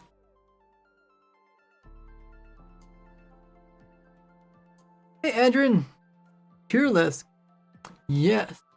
Tier listing is actually kind of fun. Maybe I'll do more videos like this in the future. Oh yeah, the bees pollinating. Yeah, it's kind of an overlooked thing.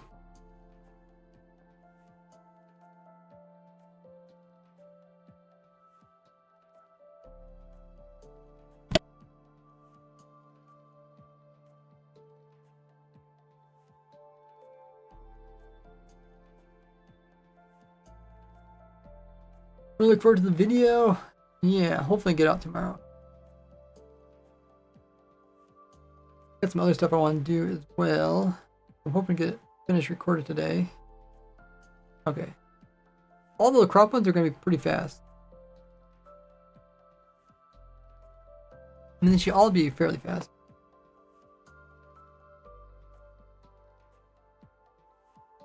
Up. Next up is the tall flowers.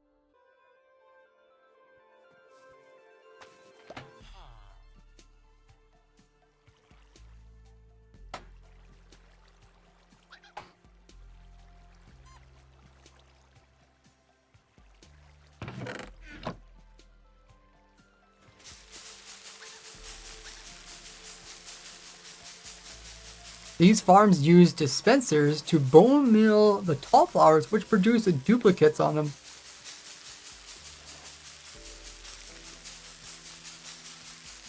This can be done to This is done to all 4 types of the tall flowers, which produces a large amount of items, and can also get you access to the white, pink colors, red, as well as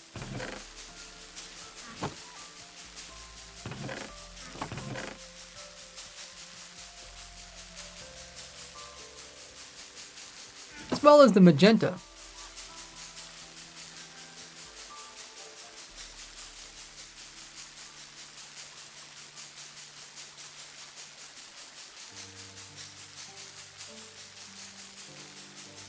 It's a quite simple build, but it does use quite a bit of bone meal. But luckily, every plant can be crafted down into 2 dyes each.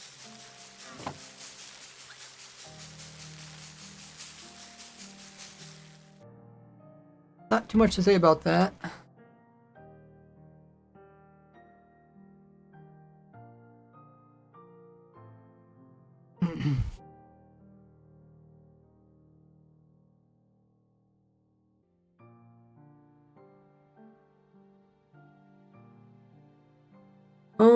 Maybe we should look up the different dyes, because I can't remember how it fits in.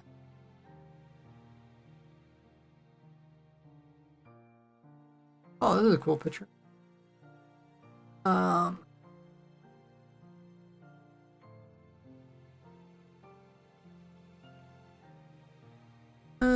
Maybe not. It might be a little bit confusing way of looking at it. Kind of like the other one they had. Oh, do they not have any more?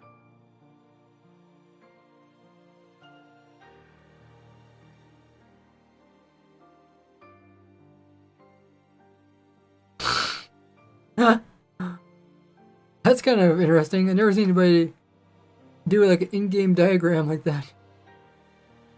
Huh.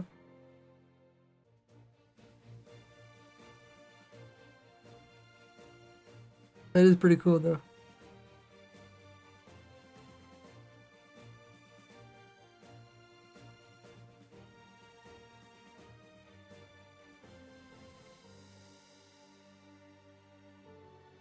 Yeah, interesting. There's nothing that actually is the purple color or that dark gray, or that's just gray and this is light gray. Now I got an orange one as well as that's cyan. Maybe eventually. I don't think I'll put an F tier because F tier would be like utterly useless. Actually, I don't know if anything's gonna make it F tier. Where's the other? They had a different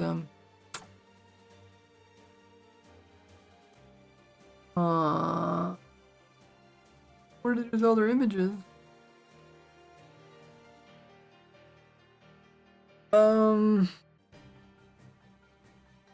Yeah, kind of like that when they remove.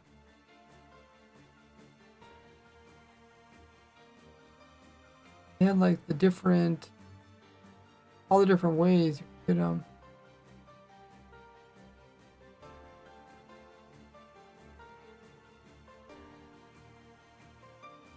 that stinks.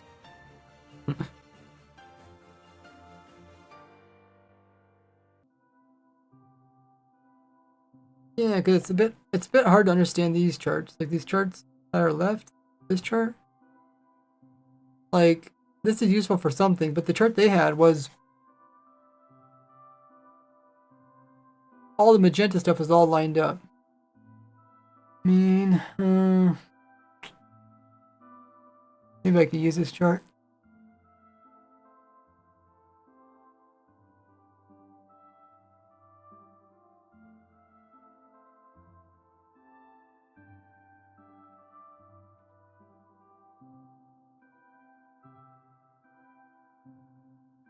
Oh, you can add white and black.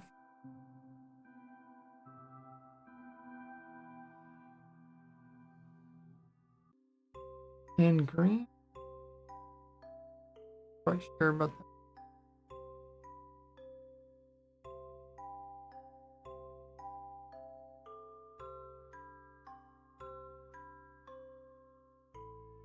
Not sure whether it was the dotted line. Oh no, it comes from this side. Okay. White comes over here. Maybe they just ran out of colors. Oh, they didn't really illustrate white. Okay, they use a dot line. Okay. Yeah, white plus green equals light. And light blue, and also black to light gray. Okay. The other one's pink, or light red as I like to call it.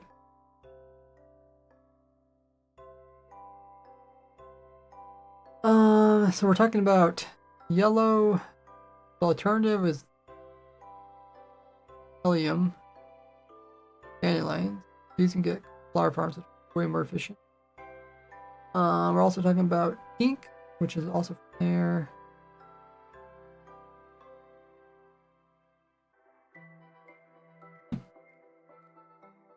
Oh, there's also, yeah, pink petal and pink. I guess there's two things with word pink flowers now. And then what's the other one?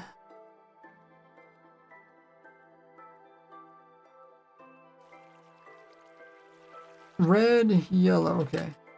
Red. Yeah, we got a lot of red.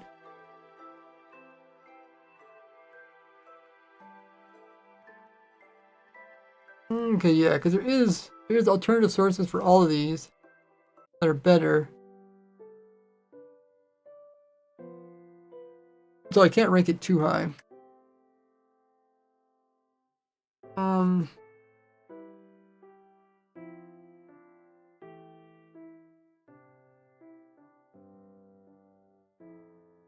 Would it be F tier? It does have a convenience factor. You don't have to go to those biomes like a flower forest farm. Future because it's unlocked a wide variety of different colors. That's true. It also, but like I said, you can it's competing with other ways to get those colors, right? But because it's easy to get them this way. I think that's what makes it worthwhile. Not be a D or F tier. I think D tier is fine.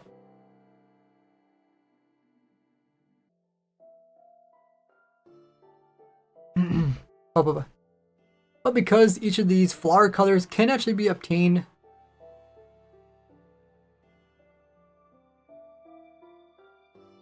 with a lot less bone meal more efficiently from a flower forest farm, which will take a look, which is still coming up. It ranks pretty low, but because it's convenient, I'll put it in D tier.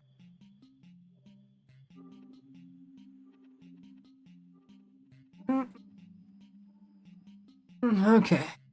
Another one. Oh my god. What do you have to say about the nether one?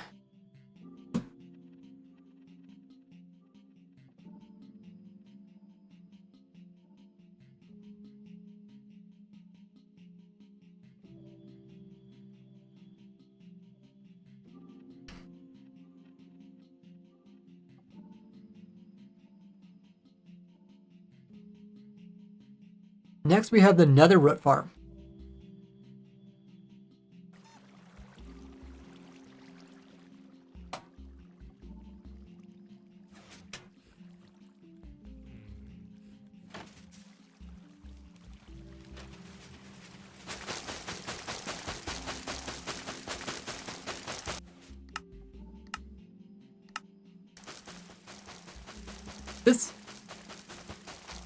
This farm produces a lot of different type of nether plants that you can find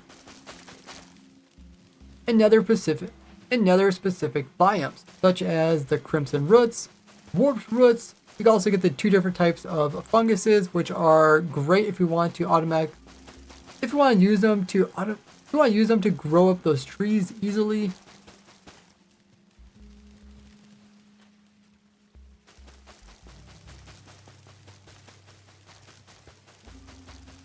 But besides those, there's also a rare chance of getting a...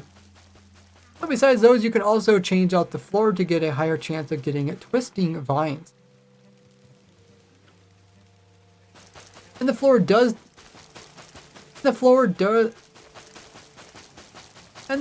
determine what type of stuff can grow. It's a really efficient farm, but it's a really efficient farm using only 1 bone meal to get a whole bunch of different plants, but it's not quite efficient enough to be self-sustained, meaning that we'll slowly use more bone meal.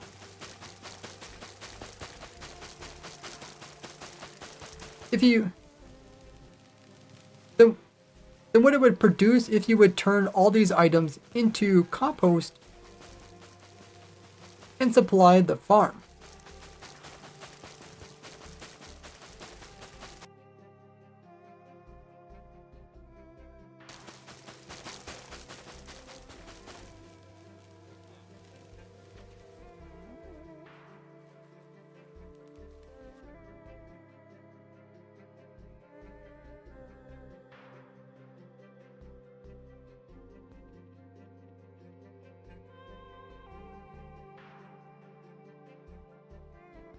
But other than using them to grow trees, which is somewhat useful, it's mostly just used for decoration.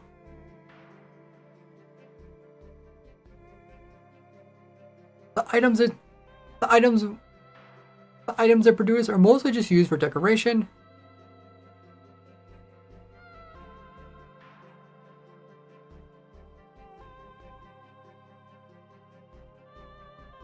Which leaves it down in F tier.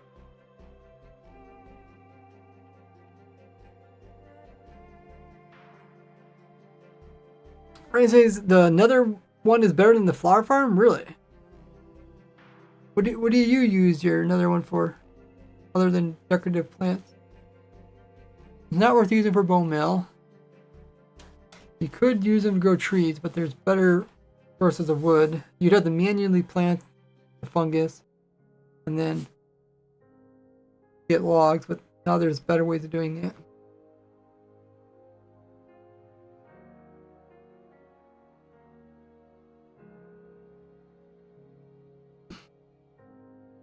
Yeah, I just can't think of any reason to put any higher. It's very decorative. That means if you're not making a project using that very specific decoration, it doesn't have any use for you.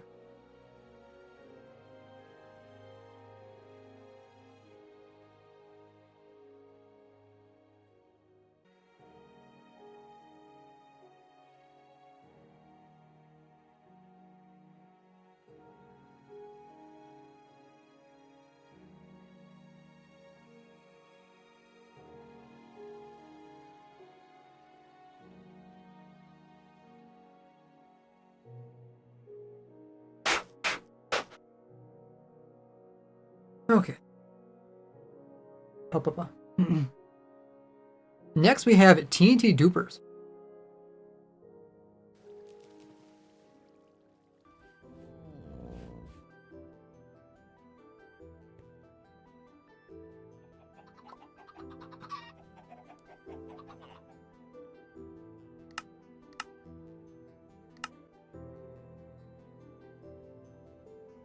Now, oftentimes when you think of farms, you don't think of entities as being part of a farm.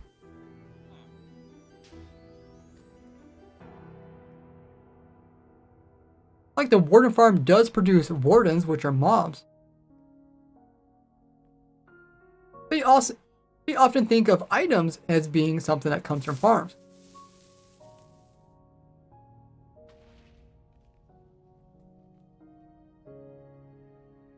But with the TNT duper, it does produce an entity. If we turn on F3 plus B, the TNT that comes out of it is actually an entity that is falling and it destroys stuff.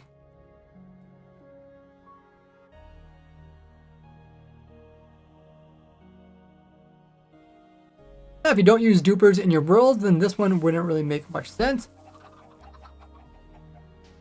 But when it comes to playerless farms, but when it comes to doing stuff without a player, when it comes to breaking stuff without a player, TNT duping is really high up on the list. Otherwise, you have to use withers or a lot of TNT or dispenser with a lot of TNT.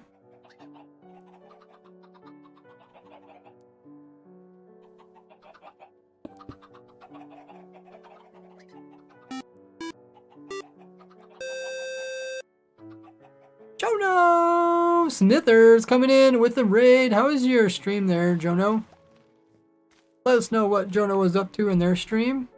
We are currently having some fun making a tier list in Minecraft, trying to categorize all playerless farms. These are farms that could run without a player. You don't need a player to be there planting. You don't need a player to be there to be clicking. You don't even need to be near them. You can place your spawn chunks and they run 24/7 on servers or when your world is loaded. And we categorize about 30 different farms that I've made out of all of them. There's actually a couple more that I'll talk about at the end of the video, but they're really, really weird and specific. So we're slowly going through each and every one of these farms. And we are doing a tier listing. This is the first time I've ever done a tier listing in my life, so it's actually a lot of fun. I might do more videos like this. This is also for upcoming video. Hey, Jono. Jono says, hey, guys. Hope you're having an amazing stream. Thank you so much. Yeah, I think it's stream's going quite well. How was your stream? Playing some survival, says Lincoln. Diamond mining competition. Ooh, that is so cool. I love the competitions that you can do with mining. Did you like assign different ores different points? You know, some people do that. Or you try to get as many diamonds as possible. Whoever gets the most wins. Unknown says, you don't want to know what he did besides some diamond mining, where I mined more than them. Ooh. Please tell me. Hey, Tiger, welcome in as well. Bopping to the new Skizzle Man song. Ooh. I don't know if I heard that one, a new one. I know when some of his streams he played some of the different songs. Really cool that people remix different things into songs. Not PG? Oh, okay. The stream is family friendly, so I respect you for appreciating that. But yeah, sounds like you guys had a good stream. Thanks so much for Jono. Bring your community over. Welcome in, everybody. If you guys don't know who I am, I'm RazeWorks. I'm a YouTuber and streamer. I've been playing Minecraft for 15 years. It's my 15th anniversary, along with Minecraft's 15-year anniversary coming up next month or so. And I love doing creative things in the game. I have a YouTube series where I'm designing an automatic farm for every single item in the game Minecraft. I love putting my creative thought into the game of Minecraft and designing useful, while efficient, and simple farms for everybody in the Minecraft community. I share them on my YouTube channel. You guys are all welcome to use them in your worlds.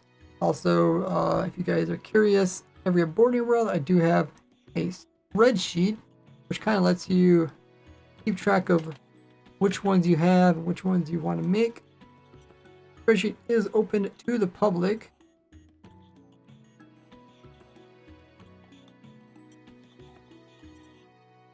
Oh, there's even some people on right now.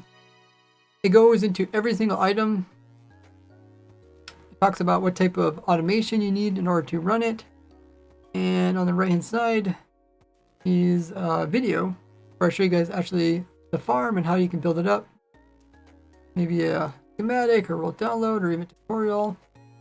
If you guys are ever bored in your world, you want to look for a specific farm. So you want to make a farm for beacons or hobheads. I have designed automatic farms. I think we're at like 97% or something. 96%. Good to know. Plus there's a bunch of new ones. This column here is all about new ones. There's like 100 new items coming to 1.21. Actually, is there some of this? No, I don't think the armadillo is here. Maybe the armadillo is here. I'll have to check. Yeah. Besides that, besides making automatic farms, I like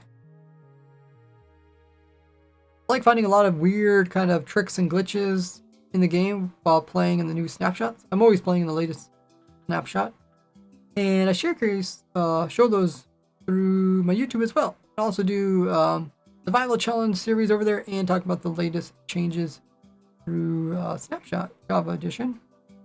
That's all about me. So, if you guys want to learn more, I guess you guys can always check out my socials on YouTube. We're getting close to 400,000 subs on YouTube, so appreciate everybody. Hit that button. And if you enjoy just chilling and chat, I do stream every Wednesday, Friday, Saturday, Sunday at 2 p.m. Eastern. I usually do big brain stuff, so don't be afraid to ask questions. Yeah, there's no stupid questions, only stupid answers. There is 30 different farms we got here that are all playerless, and we're currently putting them into this tier list, S through F. We're almost halfway. We got 2, 4, 6, 8, 10, 11, 15's halfway. We're almost halfway. We're just looking at TNT dupers when you guys came in. Very unusual thing to consider a farm. Oh yeah, so let me and I've been recording this for upcoming video. Yeah, thanks Jono's coming in. It's like a very fun stream. Diamond mining is fun. There's a lot of different strategy to that. It was just a normal family-friendly stream, says Gallo. Okay, I believe you.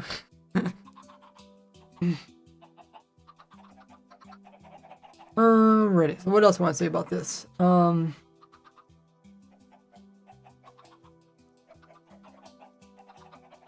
And by using these, you can make infinitely automatic farms so that you don't have to constantly replace it. Otherwise, you'd have to use something like a wither, which is a thing that scares most people.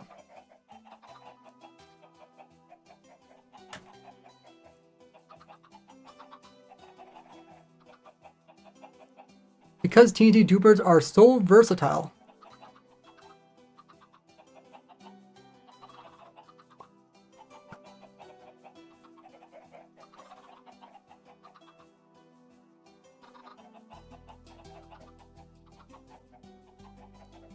But are somewhat limited to breaking down things. But are somewhat limited to breaking down blocks. It made it to B tier. Okay, so next up is this one. Ooh. That's the shulker.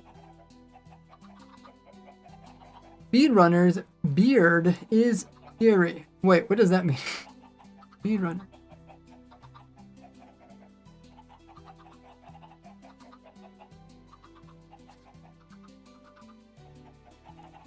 Okay, let's record the next one. Next up is the shulker farm.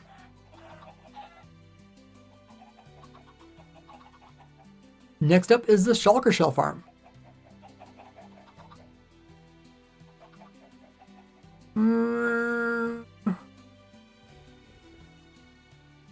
Oh, looks like Twitch is gonna run an ad just in a few seconds. While the ad's running, I'm gonna go ahead and grab some more water. All this talking is definitely using up all my water. So, and then meanwhile, guys, check out my social links there in the chat and on screen. And use the time to grab some water, grab some snacks, get up and stretch, walk around, use the restroom.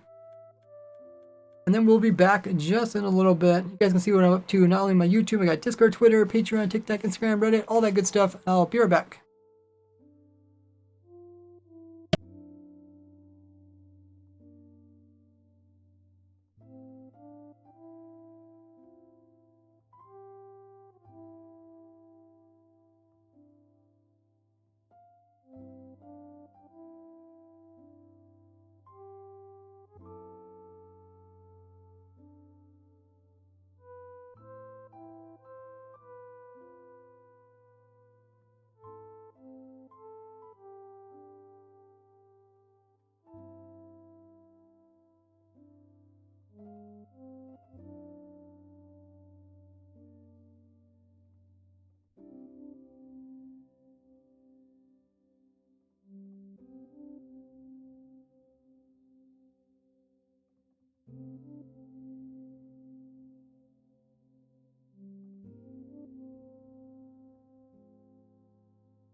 Welcome back, everybody.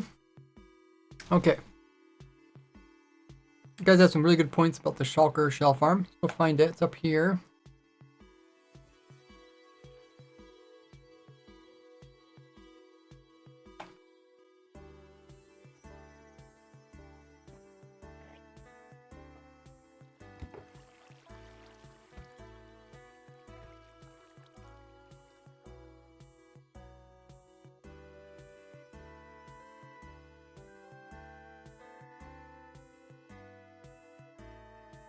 Let's record.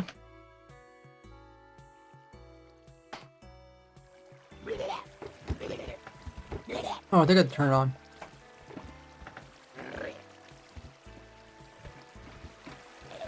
Yeah.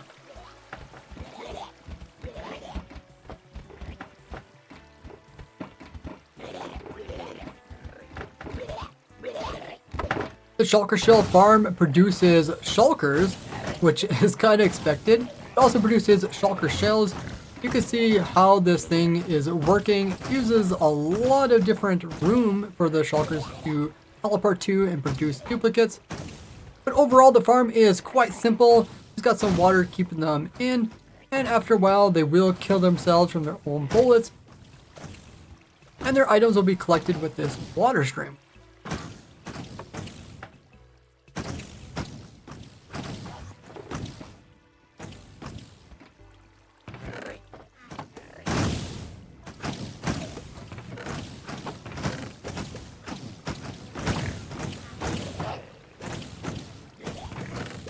And this gets you the shulker shell items, which are used in shulker boxes.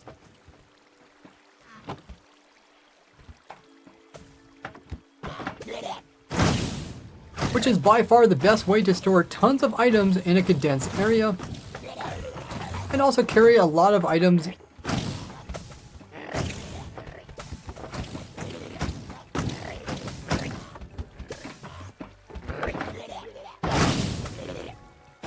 It makes it much easier to transfer items from farms by packing them all up. The farm itself has very little redstone.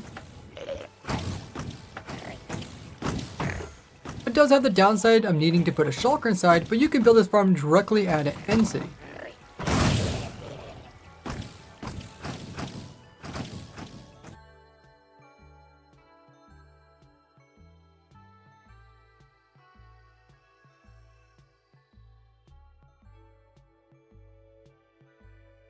Because it has so many uses, it definitely is a bit higher.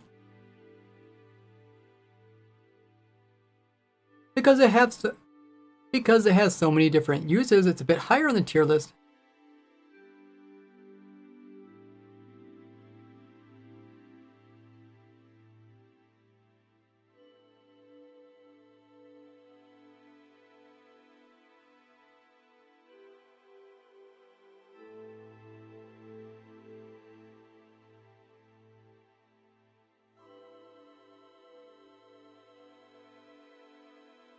Because it can be used for almost every single item and storing it. Because it can be used to store almost every single item or farm loot.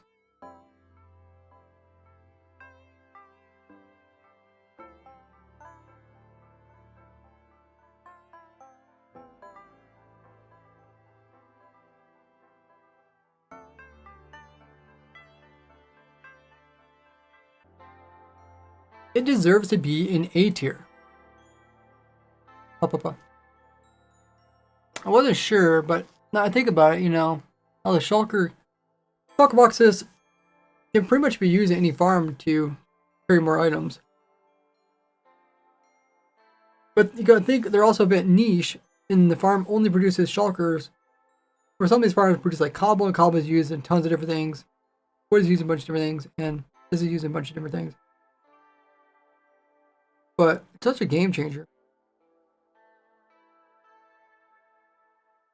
Charger says, when the video is going to be released? Hopefully Saturday. Thanks for the follow, Charger.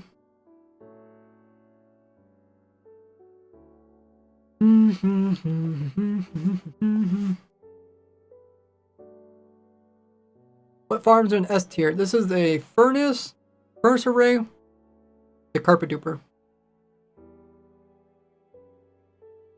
Yeah, images are screenshots and thumbnails, so it can be a little bit difficult to see.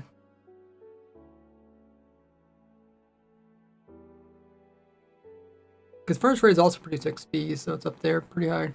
Well, the highest.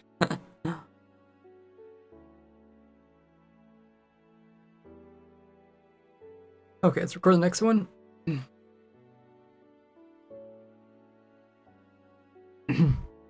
Next is the automatic sea pickle farm.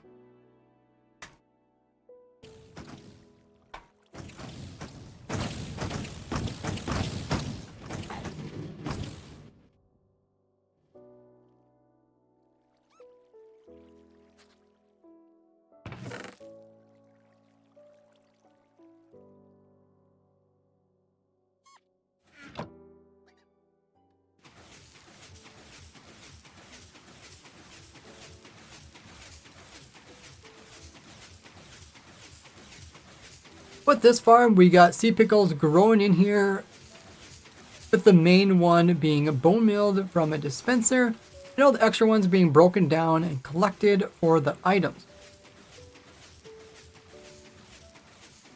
Like most crop farms, it uses quite a bit of bone meal, but it doesn't take up a very. It doesn't.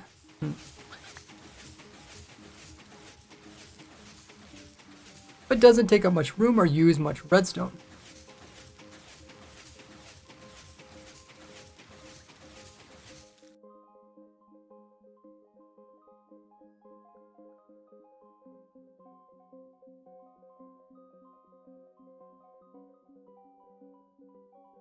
They're just used for lime dye, besides item alignment.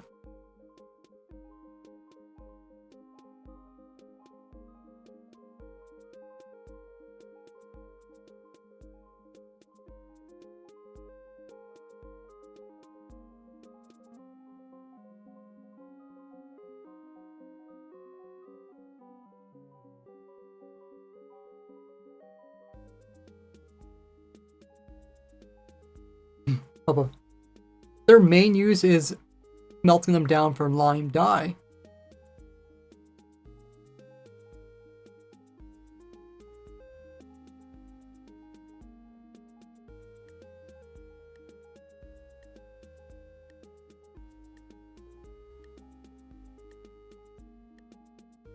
They can also be used for their different hitboxes, such as for like item alignment.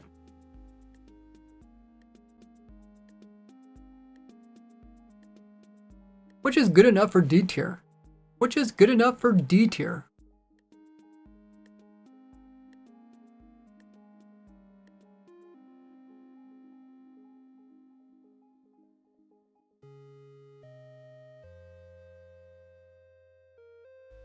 I got pink petal.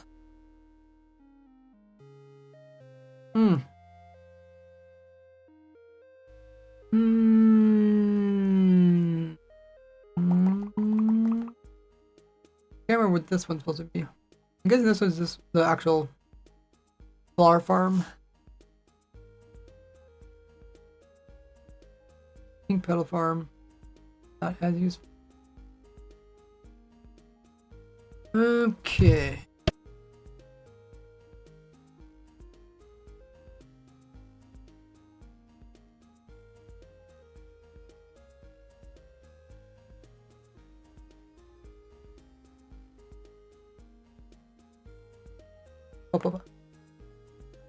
Next up is the pink petal farm.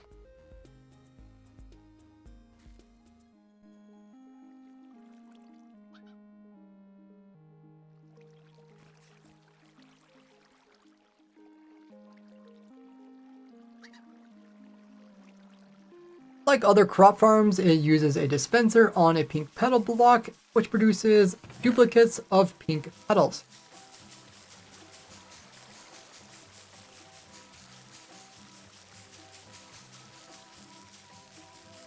Besides being a really cool looking block and the farm taking up a very small amount of room, it does use a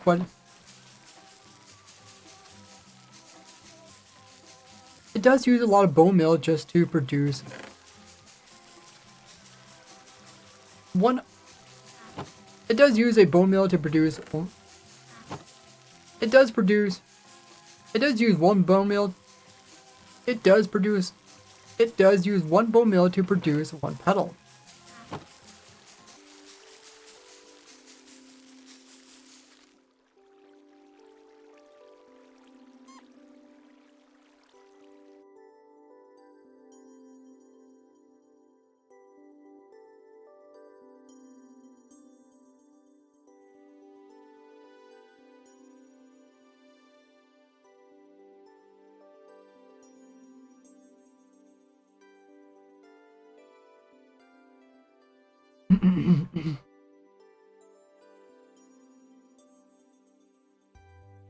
But because it only produces a single type of flower, which produces pink dye just like the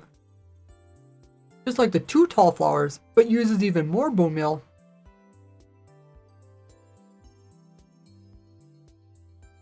and isn't even the best pink petal farm,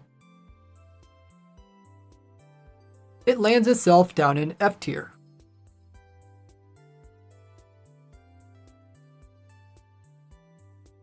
I don't know if anybody's rooting for pink petal. I think F tier explains it pretty well.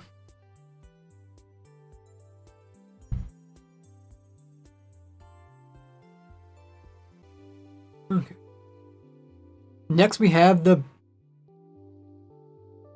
sweet berry farm.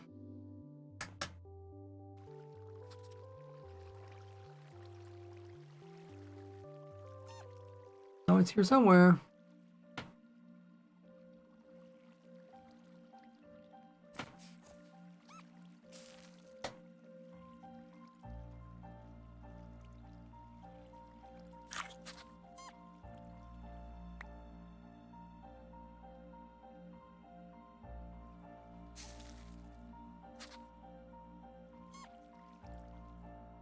The sweet berries are automatically harvested by a fox, but since we don't have the player nearby, they won't grow on berries without using a dispenser to bone meal them.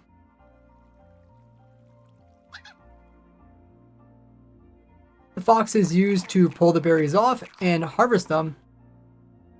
We have a hopper minecart to pick them up so that the fox doesn't end up eating them all.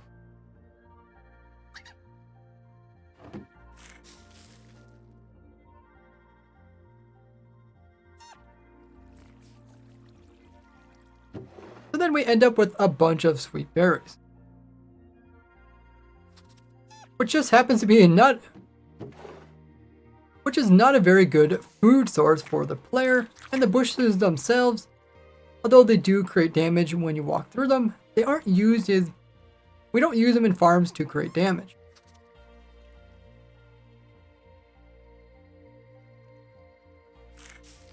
They aren't used very heavily.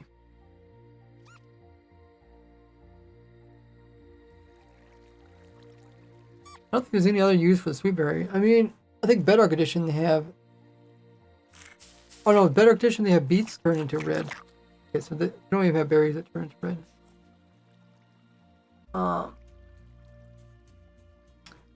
Sweet berry.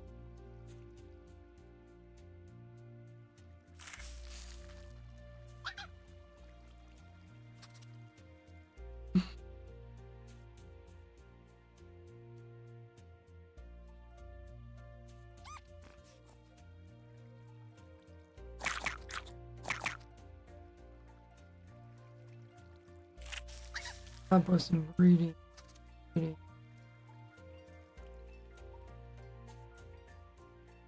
Yeah, nothing really good with sweet berries.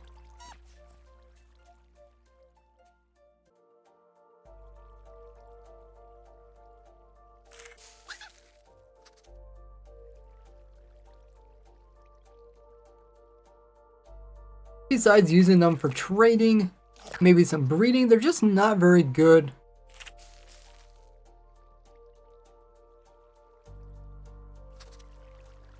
Compared to using other things, so they end up in F tier.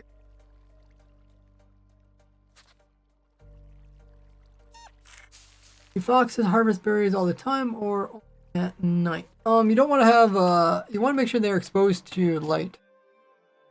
That's why these foxes are offset. So this fox here and this one, they both have to have light. If there's a block above them, they might sleep. The whole night thing, I'm not sure about the night thing. More about sky access.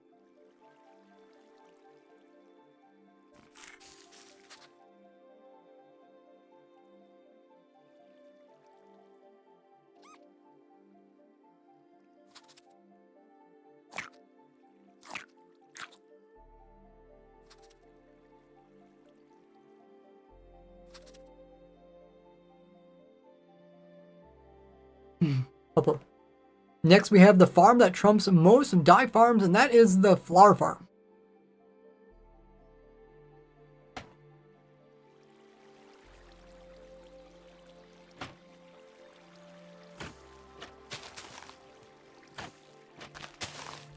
This is a simple farm that uses biomes to specifically to get certain types of flowers. Normally you would build this in the flower forest to get all the different variations of flowers.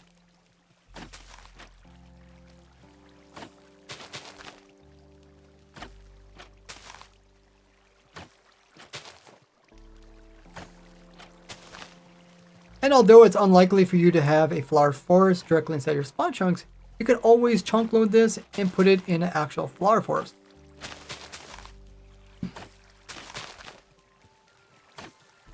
Otherwise, you can always end up getting the default flowers like roses and dandelions. The farm itself is quite simple with hardly any redstone. It's also extremely efficient, only using a single bone meal in order to get a large amount of flowers, and it also produces seeds. That's all being collected and stored in over here.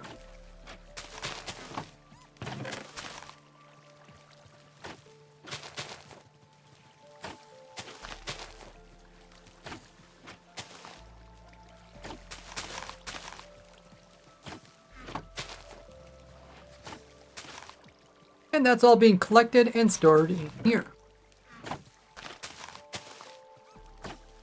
Now, the same type of farm can also be planted into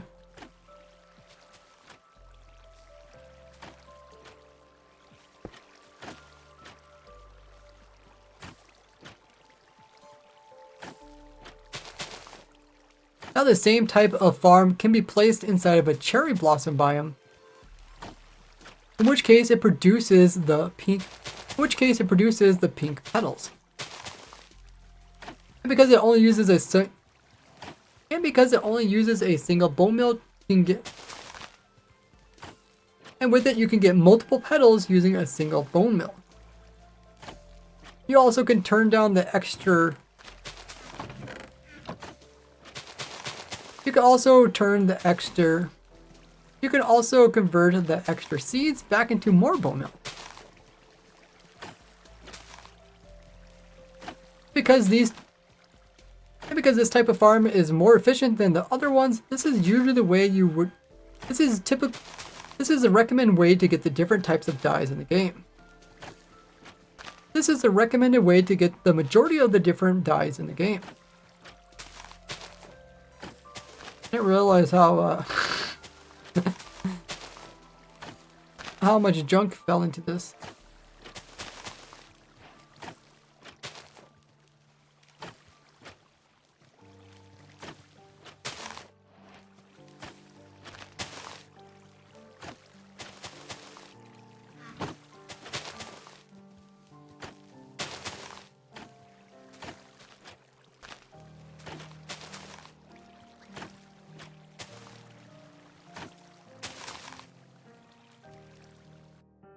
Okay, let's go look at our sheet. In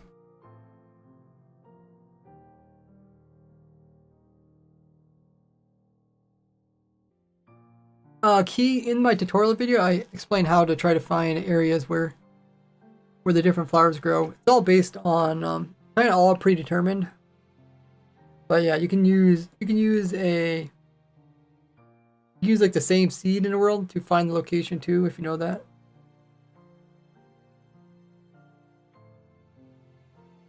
that can help out. There's a few tricks that helps out.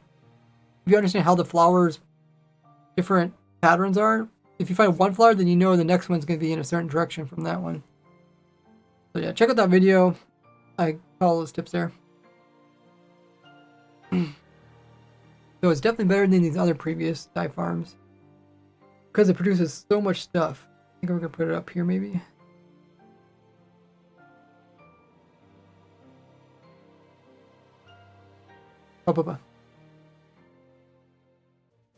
Because of that, it surpasses all the other types of dyes. Because of that, it surpasses the other types of ways to get dyes.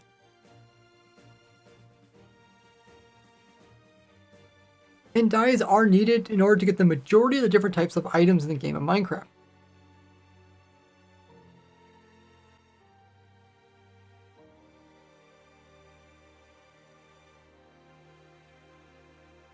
Which brings it all the way up to B tier. Oh, did you do a second funny story? Maybe it didn't go through. Did you get charged? Oh, no, it did go through. I see it up here. Thanks for reminding me, Guitar. Okay, so Guitar has redeemed a funny story. Or I'll tell you guys a funny story. Oh, let me careful where I click. Funny story from my past. Let's find that. I guess while that's running, you can watch, or while I'm telling you guys the story, we can watch the iron farm running.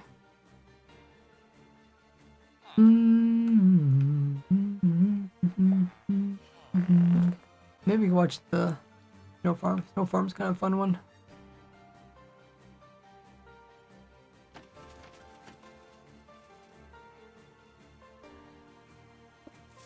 Ad break ends. Okay, we'll wait for the ad break to end. Hey, Super Nate.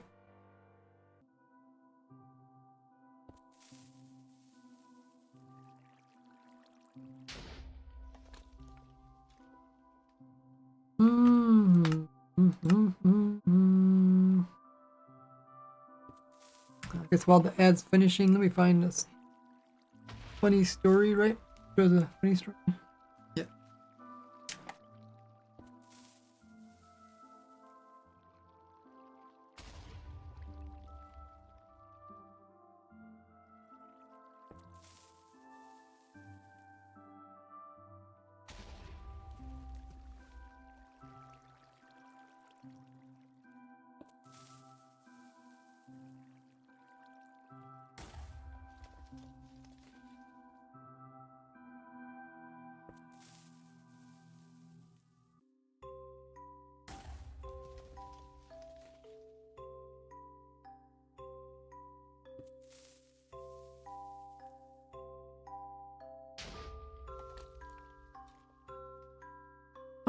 Okay. We're gonna wait a little bit longer for the ad to finish. I think I found a funny story.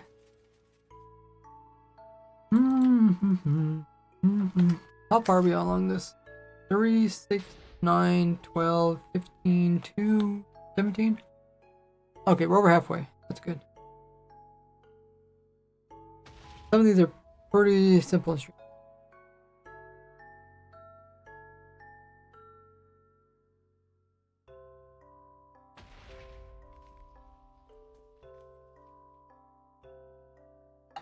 Moss was probably one of the bigger ones that are left. It's one. Oh. That's such a...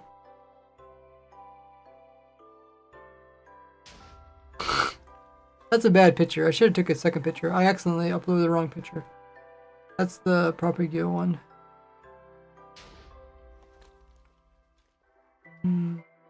This guy adds this. Okay. Also in the voice call. That's about finished. Okay, do I have another berry one? I moved the wrong one over. This is not the berry one. This is the berry one.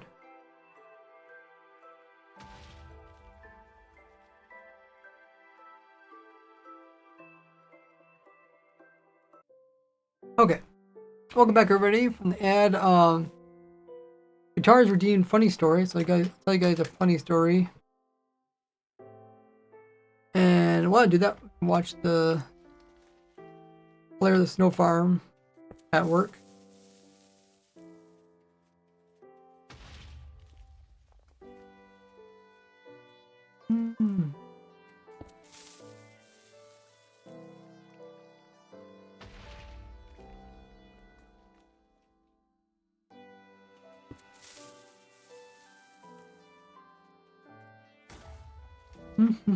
Okay, so here is funny story. It's actually not about me. It's about my mother. When my mother was in 3rd grade, this was quite some time ago. When they first started teaching, around the 3rd grade, they started teaching about the different continents on the planet. They showed like, the globe. Right around that age, you learn about that kind of stuff. And my mom was learning about this stuff in school.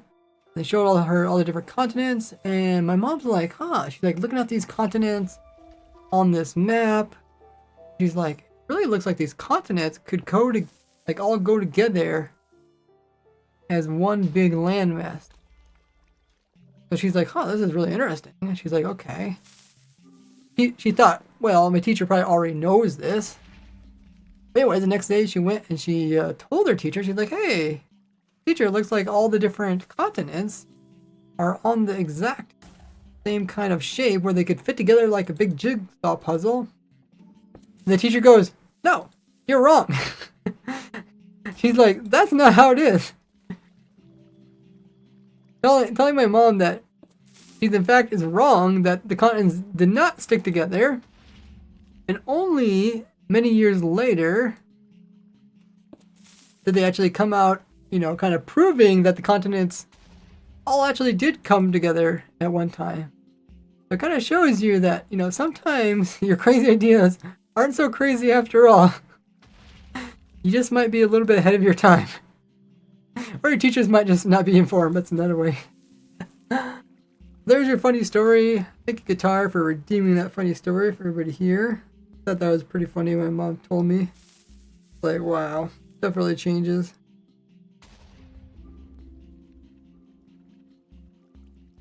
Yeah, if you guys want to redeem your very own funny story or scary story or much more, check them all out with the little pumpkin face guy down by the chat.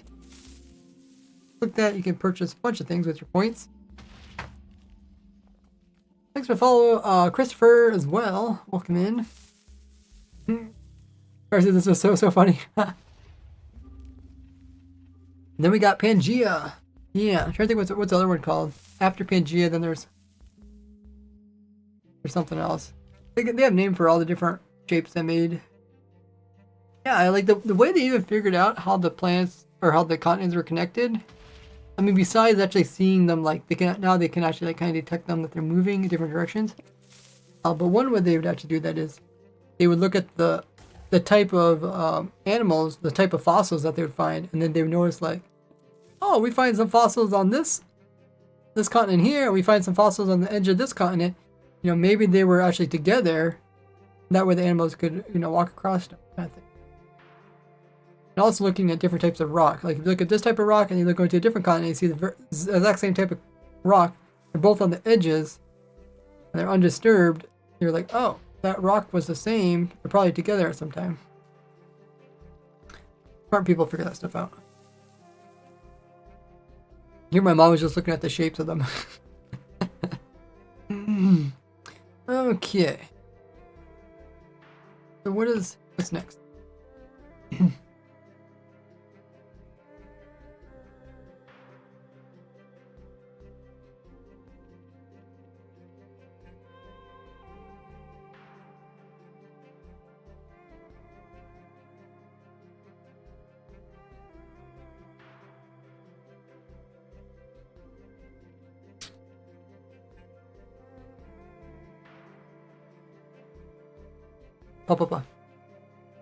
Next up we have the glowberry.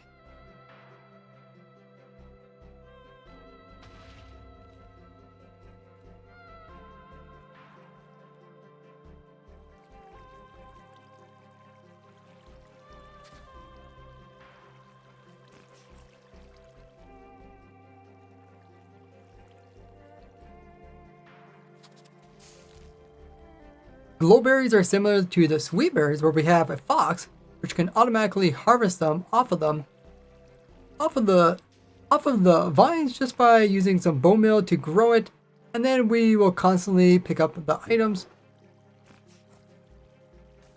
So the fox won't have time to eat them all. So the fox won't have time to eat them.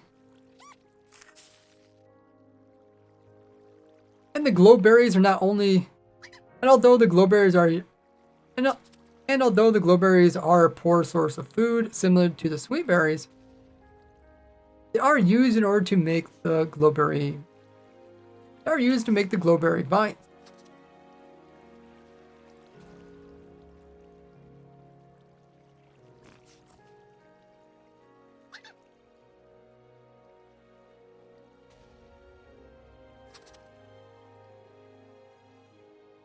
I guess I should look up if there's any other uses. I don't think there's too many good uses.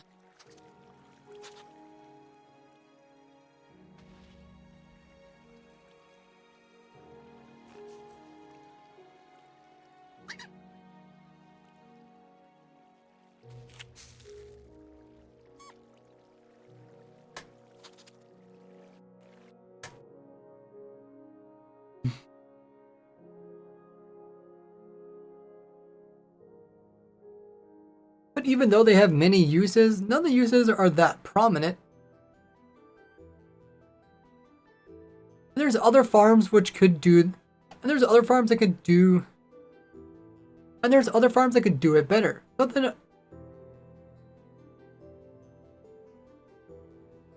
which makes their use mostly decorative, landing them down in F tier.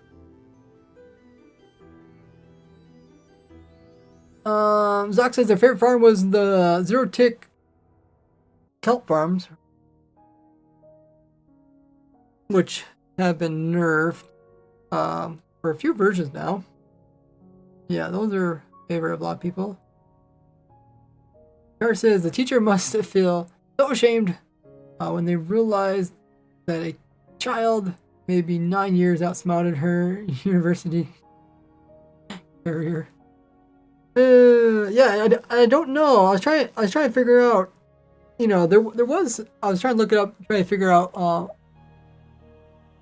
if there was any person that, you know, also scientifically proven that the continents were together. There's a lot of people that also came to the same conclusion in the past, but I think before, you know, it ever made into the textbooks, they had to like kind of prove it. I think my mom was born kind of before they proved it, or it was before it just made it to textbooks, or it was before the teacher knew about it. Oh, in Bedrock they still work. Okay. Your voice sounds much better now. Oh, really? Better than what? Does it sound bad some days? It's getting a bit tired. Hopefully we can finish this. Getting a bit sore. Ooh.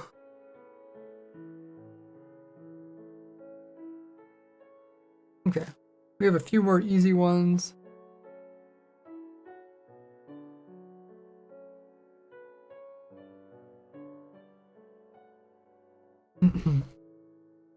Next we have the Crimson Vine.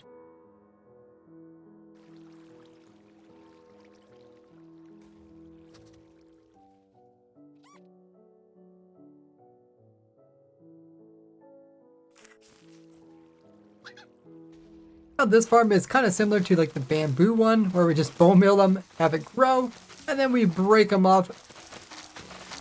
The only difference is that these vines can grow quite long, so we can get a bit more of them per each bone meal that we use. But we can actually get these vines from using our nether tree farm. If you put in crimson trees, it can also once in a while produce some vines.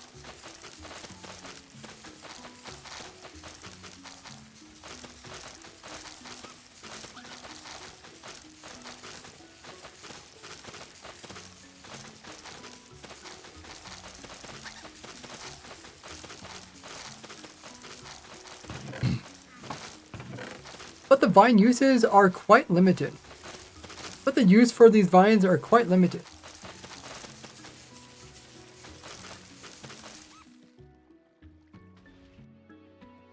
Yeah, I don't think there's much you can do with them.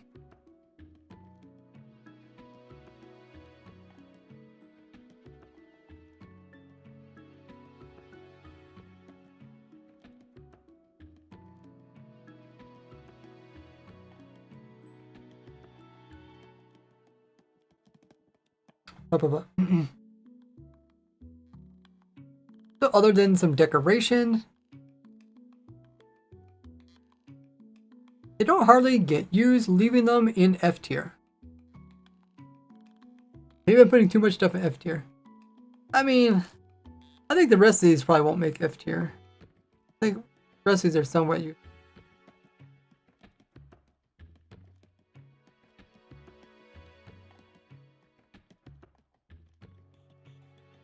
Last time I was here, it sounded much more hoarse. Oh yeah, my voice is getting sore though. Just last 3 hours of talking.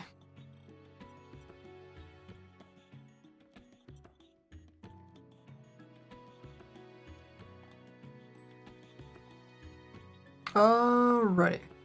That's a poor picture, but I can't really switch out the picture now.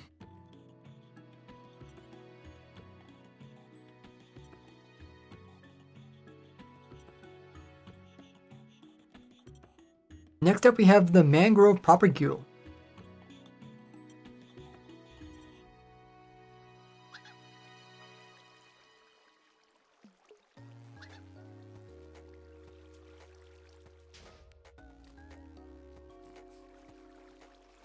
This farm is another bone mill based one where we have dispensers bone milling the propagule as well as a mangrove leaf here.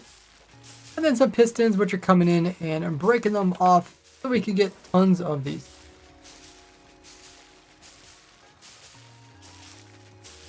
Then you could turn around and plant these down to actually get the trees for either decoration or for the unique wood type.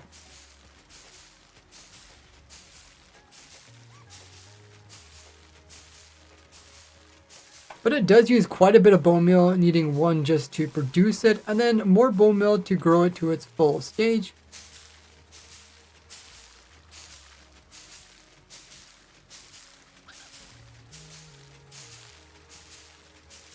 And my automatic mangrove tree farm already produces a surplus of the propagules.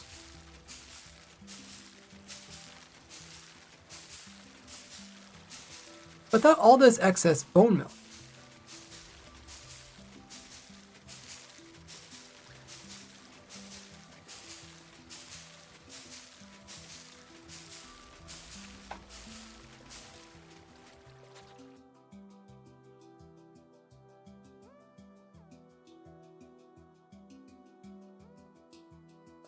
Which makes it not that useful, but since it's still a tree farm and since it does produce saplings since it can be used to produce the saplings for a tree farm, we'll leave it in D tier.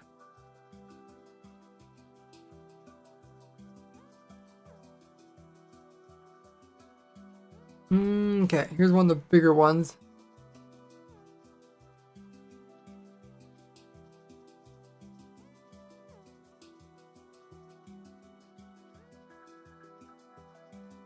Next up is one of the biggest ones. Next up is one of the best ones, which is the moss farm.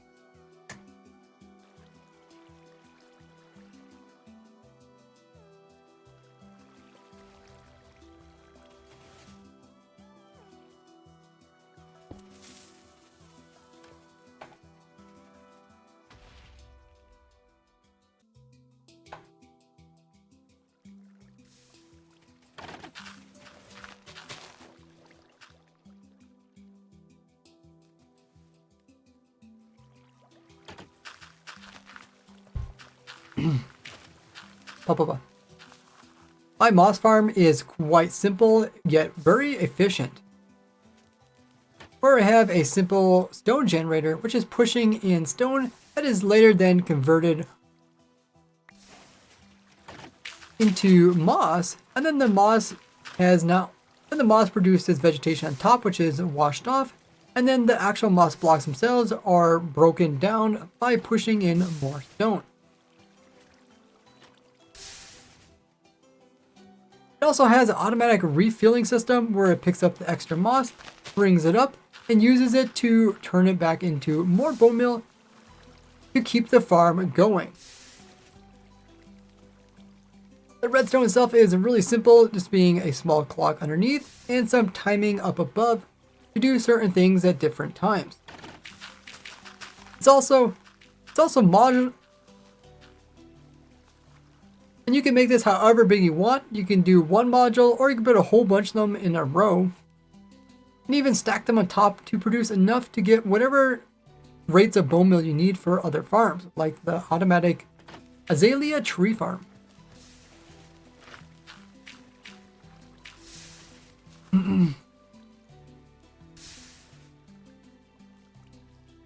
But moss on its own isn't that useful. Instead, we can take the surplus of the moss that isn't needed.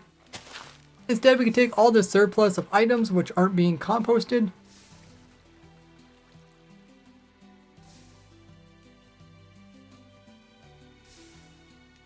Instead, we can take the surplus which doesn't need to be composted and bring it down to compost it somewhere else to get bone meal for a different farm.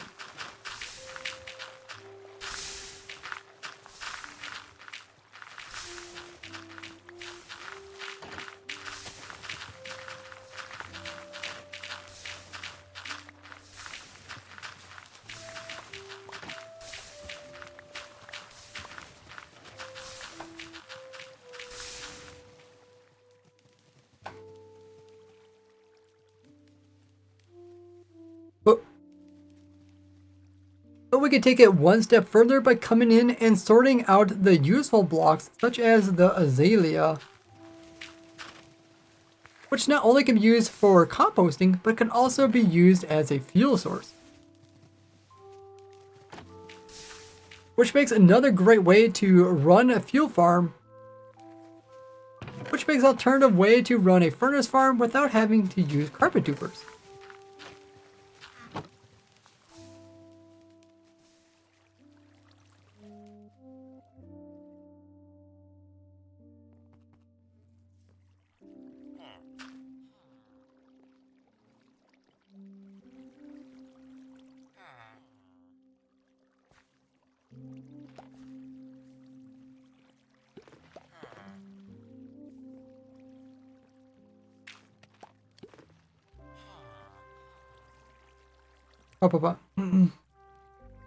And just like before, we can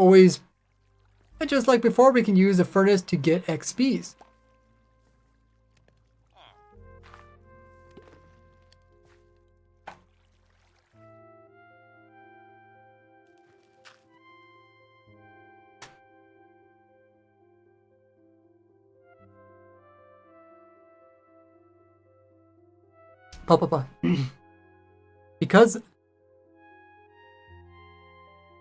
Because moss farms are the go-to farm for getting bone meal, and bone meal is used in so many different types of farms. With the addition of also producing fuel and XPs as byproducts,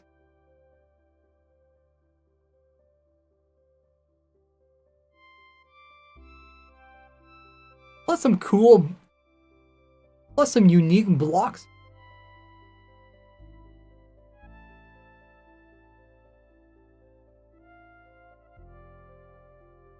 Plus unique building blocks, it definitely makes it into the S tier. Whew.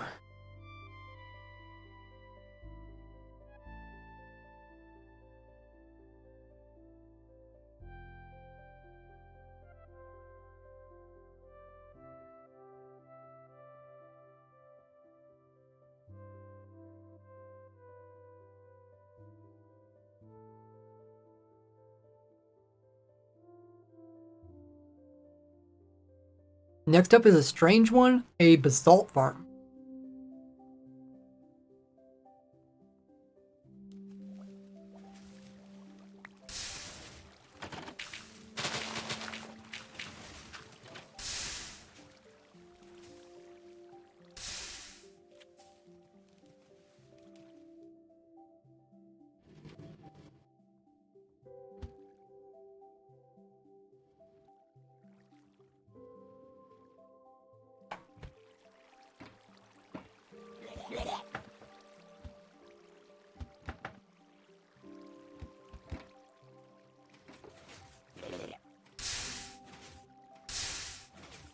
Now, basalt farms are a bit like stone. Now, basalt farms are a bit like cobblestone farms or stone farms, where we can generate basalt with this setup here, and then we are actually pushing this all into an efficient TNT blast chamber, where we have 4 different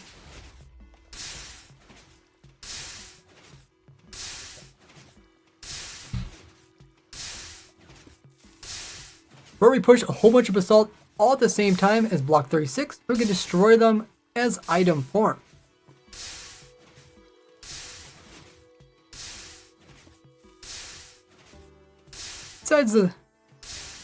Besides the somewhat complicated looking redstone, it's mostly just the tileable farm with the same thing on all sides.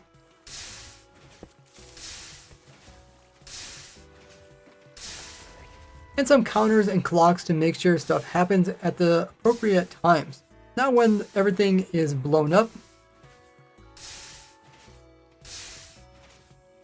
Now when the items are dropped, over here in the overworld, we can use water to collect items. Typically, this farm is built in the nether dimension, as it is much faster with the lava moving faster.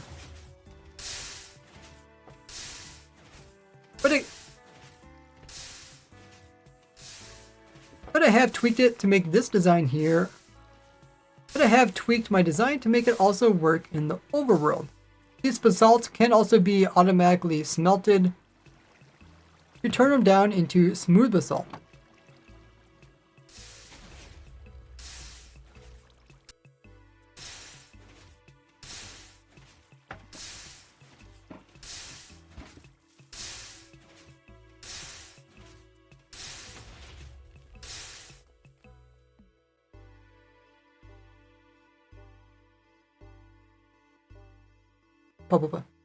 A very cool redstone machine.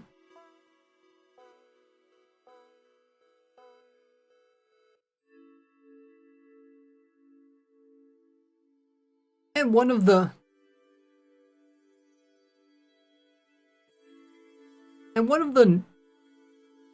best ways to get basalt, besides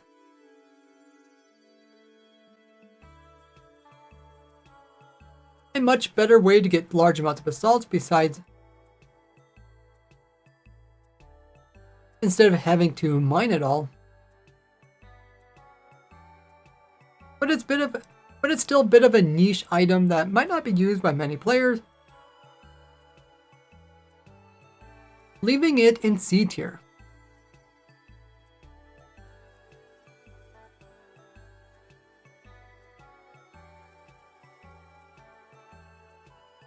Should be C tier or D tier?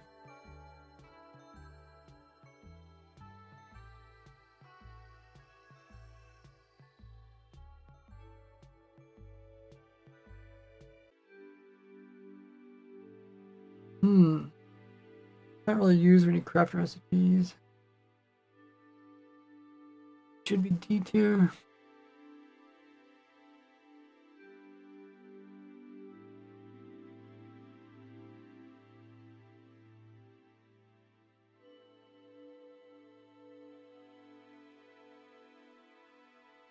C tier or D tier? I don't know. Snowballs are down here.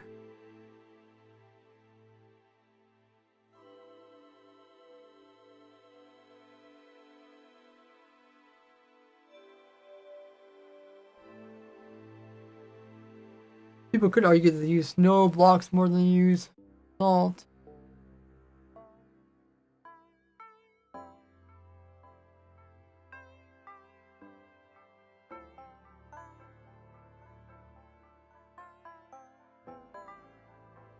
Okay, welcome back everybody from the ad. Hey, Naughty's in the chat now. All the cool emotes. You guys think basalt farm is C tier or D tier? D tier.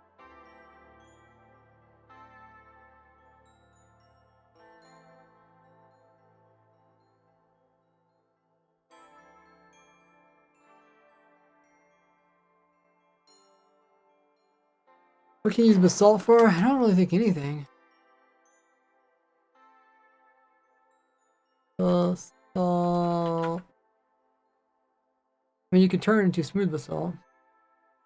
I could you can make pillars or polished basalt.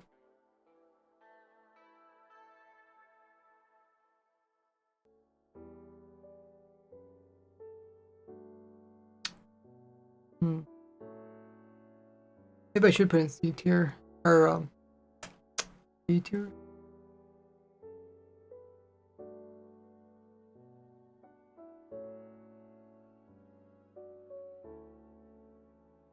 It's kind of leaning D. It does kind of fit in with the snow farm. This one's like there's actually some kind of uses for these.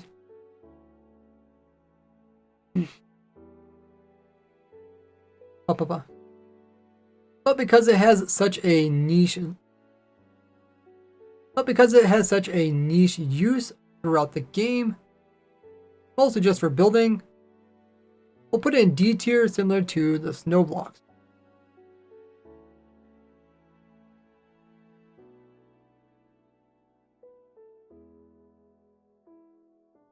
Oh, there's a propagate one. I have an extra screenshot in.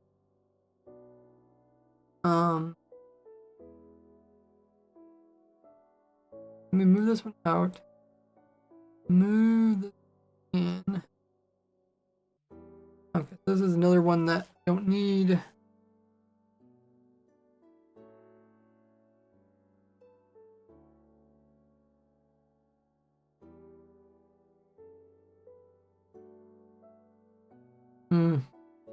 Good point there, Charger.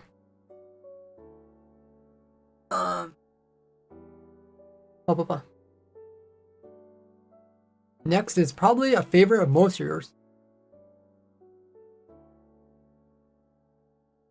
Next is probably one of your favorite farms, the iron farm.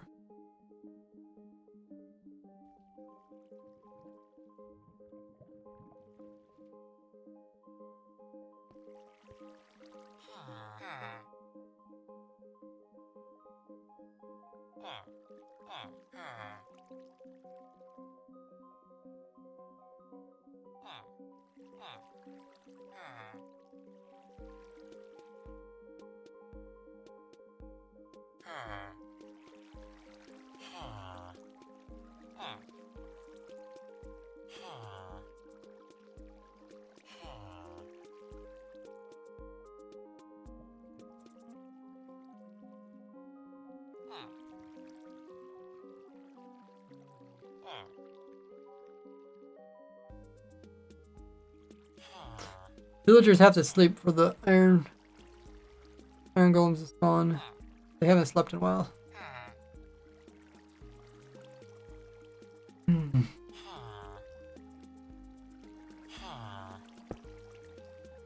Go to bed, go to bed, go to bed, little villagers. Okay, out. I'm not gonna talk about the rates, but if you want to learn about them, you can just check out the farm. You can do !farm. Talk about the rates in individual farms.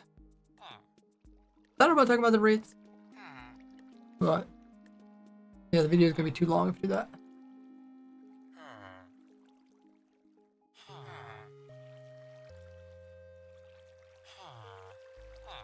Blah.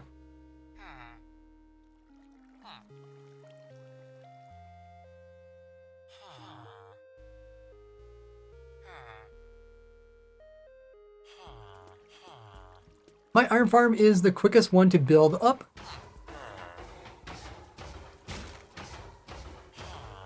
Using mostly natural terrain with a few placed in blocks and some smart movement of mobs to make it all work.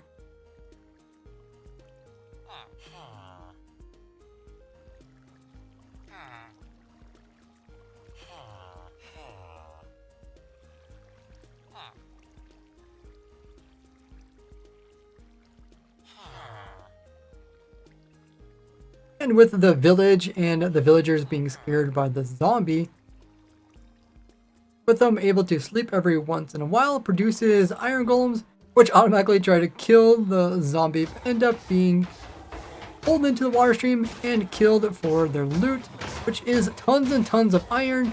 You can also get poppies along the way. And because iron are used in so many recipes,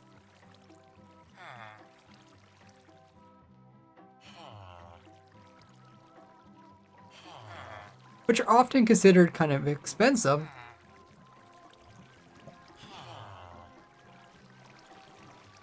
it's a must-have farm for most players.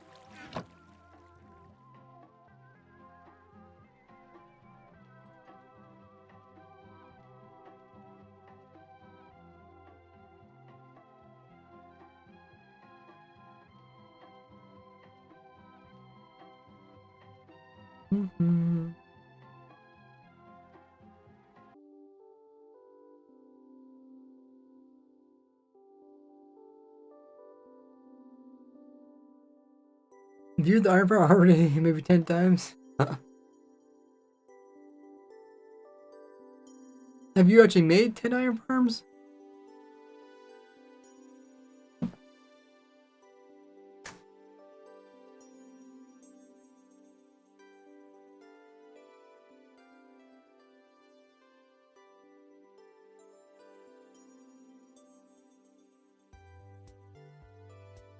Papa.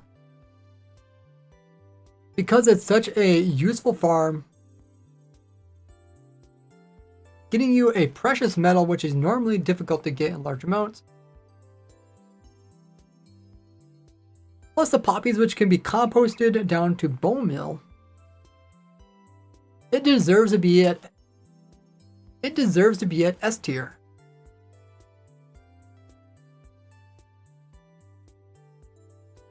Okay, this is a real duper next. Each world, okay, gotcha.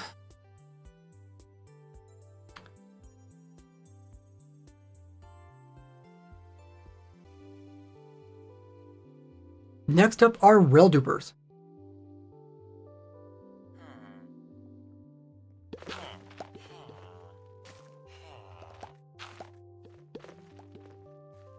Rail dupers are pretty straightforward. We have a fly machine.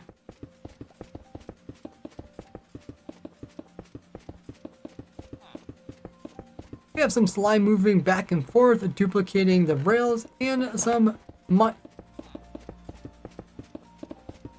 hoppers underneath, picking them all up.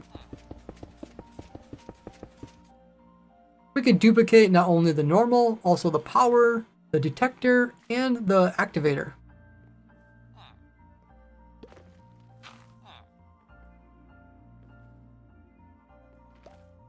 As the normal rail takes iron and the power one takes gold. These can be often expensive. Rails can often be expensive to craft up yourself. So if duplicating is allowed in world, this is often a way to go to get tons of them. Which makes any type of hopper minecart collection system much cheaper. Which makes any type of minecart system much cheaper since you have all the rails for free.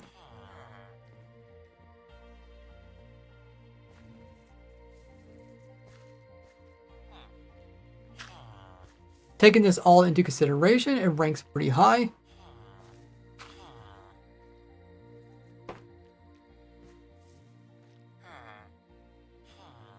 But it's also a duplicating glitch which might be fixed in the future.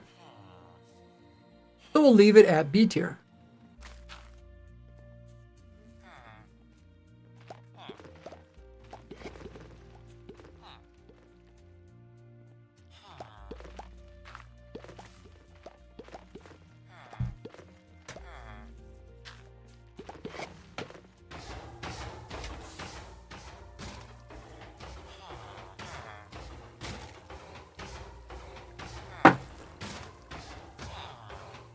I'm gonna go grab some more water. I'm already out again. In the meanwhile, check out my social links there on screen and in the chat. Click them all and join them all. Also grab some water yourself or a snack. Get up a stretch, use the restroom. I will be back in a bit.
Okay.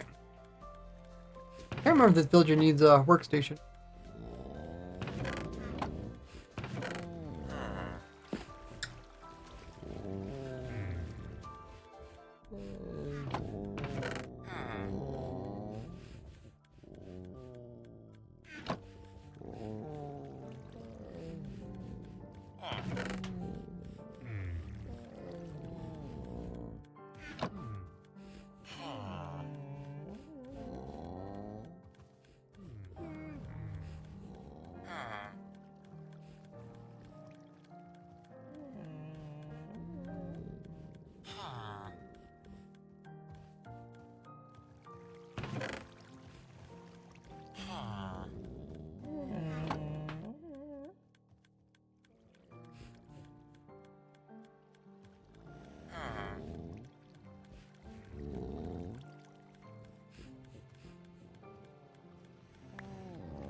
Okay, might need its farmer.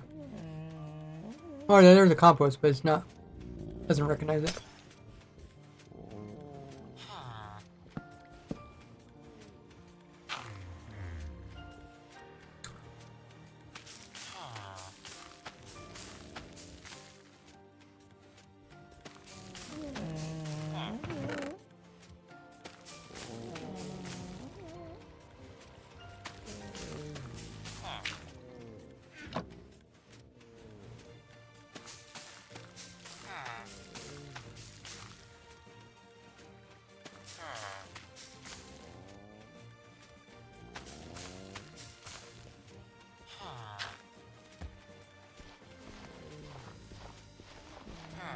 Okay, I don't think it's actually composting.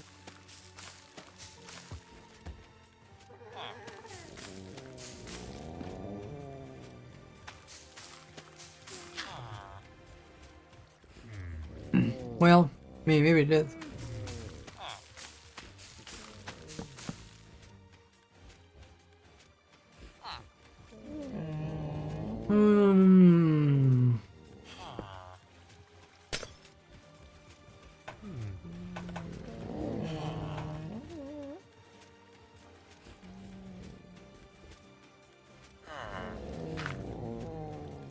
Hmm. Okay.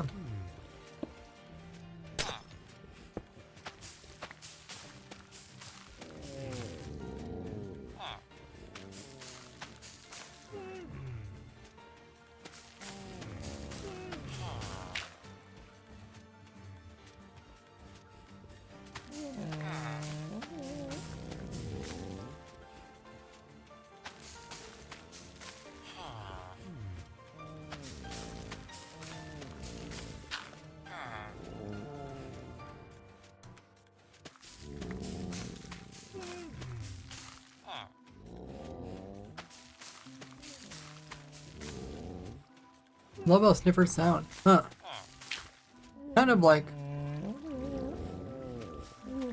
moan, plain. If you hear someone moaning, you think like they're constant pain or something. Okay, so everything's working. Let's go ahead and record next bit.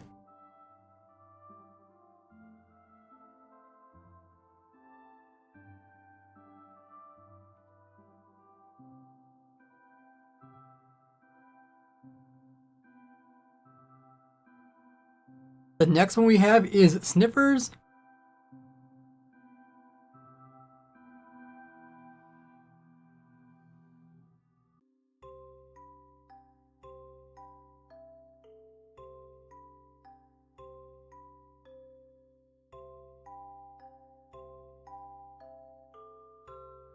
And their seeds and the pods and seeds.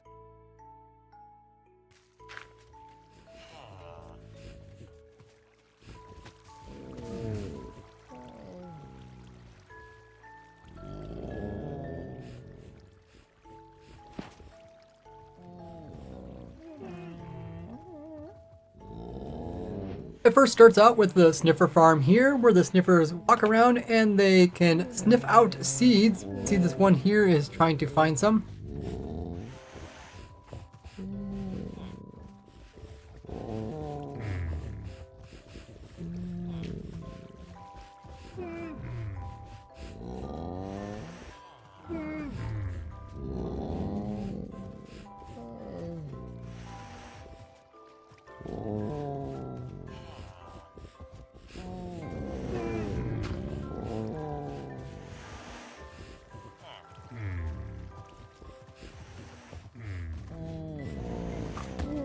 And once they find them, they will sit down and then dig up the seeds as an item. I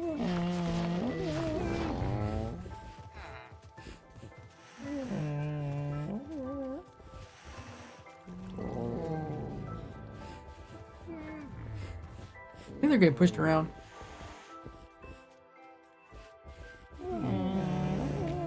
They got excited.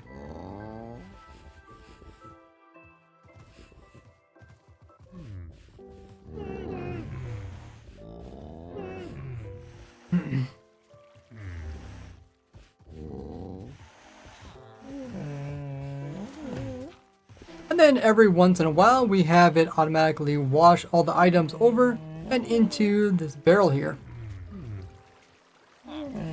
This gets you the pods as well as this gets you the torchflower seeds and the pitcher pods.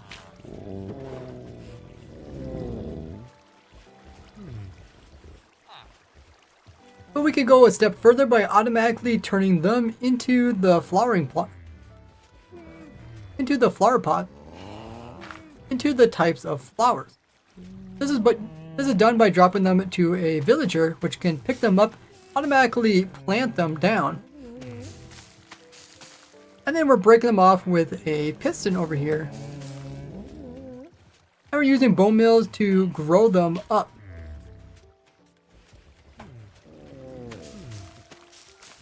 Then the flowers themselves are being automatically picked up with the hopper and stored here for the torch flower and the pitcher plant.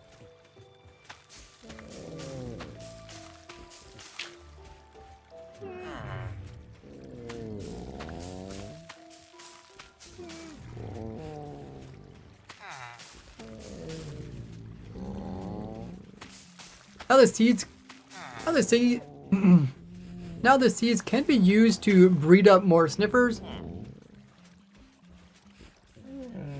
And the flowers can be broken down for dye, but it would be a really expensive way to actually get the dye. So they're often just used for decoration.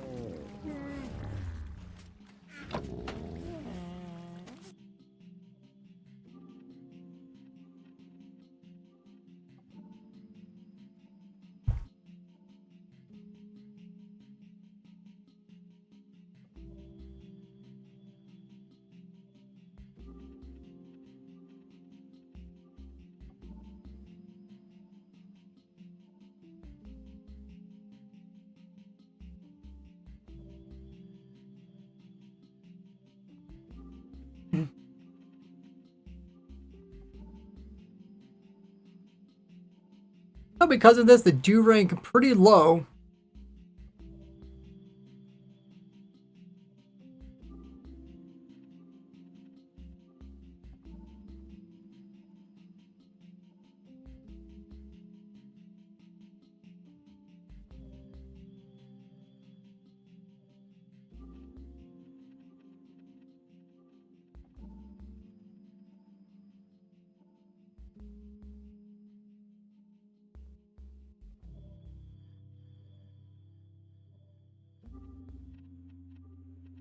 It can be used to get unique items like the sniffer egg.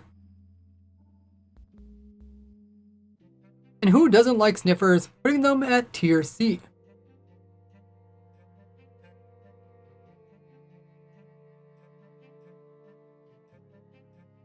Okay, like these two are duplicates. Yeah.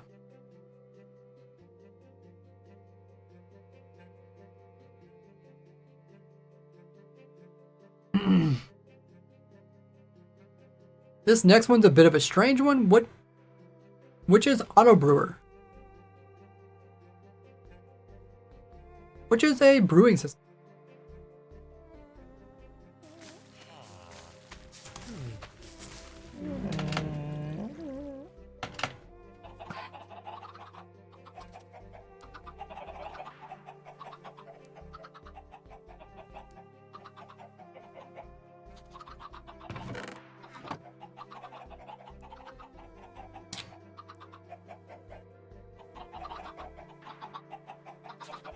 Now the brewing system itself doesn't produce any really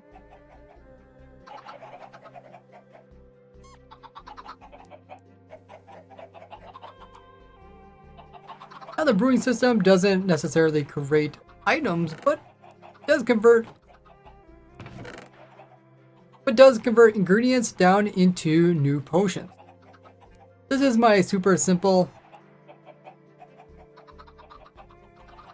This is my auto brewer setup that is currently the smallest, compactest design that can do all the different types, even lingering with Dragon's Breath.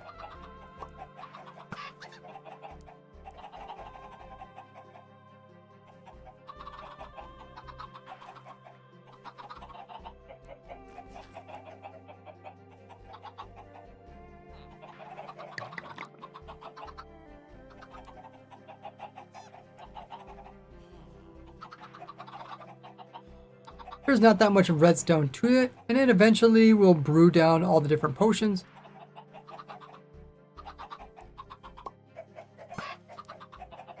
There's not that much. There's not. There's not that much to the entire system.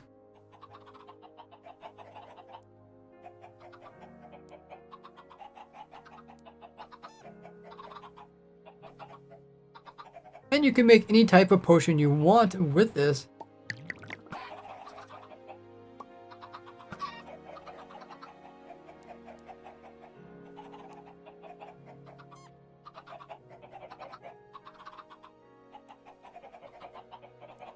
And it'll just keep cranking out potions until it fills up the whole chest.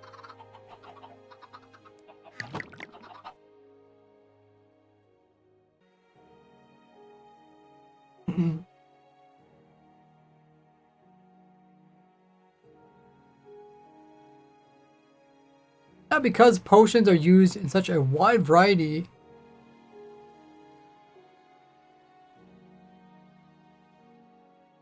because potions are used so many different places throughout the game,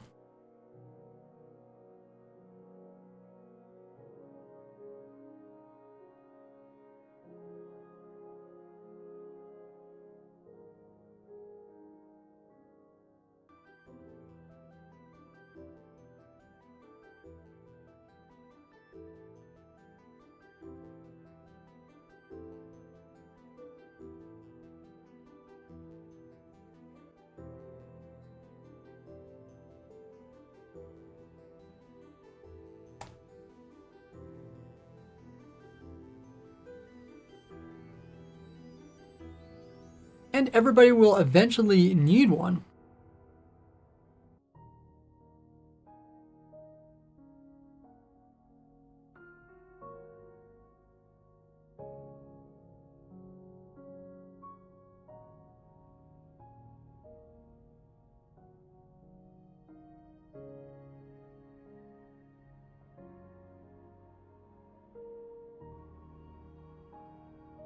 And manual brewing is such a headache.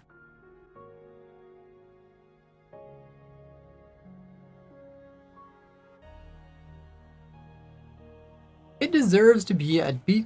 It deserves the B tier. I don't know if I can go any higher than B tier, just because it's not like you don't have to. You could brew some manually, but if you use them in farm, you definitely want an auto brewer. Sniffers look so goofy when they sniff your nose. Yeah.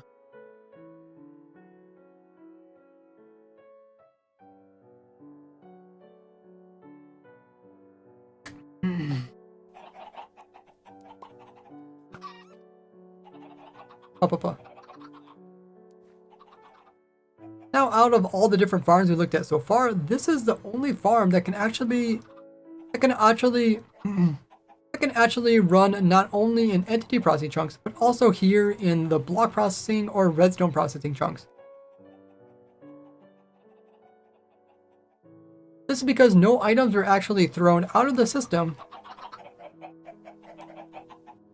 and it's just a bunch of redstone doing stuff.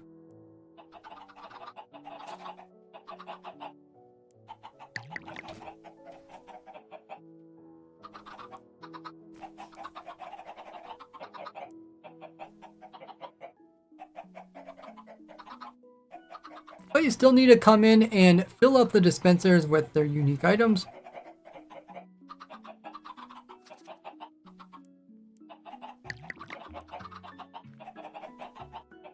But auto crafters could help with this, as well as 1.21 brings in new potion types which are extremely useful. Okay, I'll add that in as well. Getting down to the bits.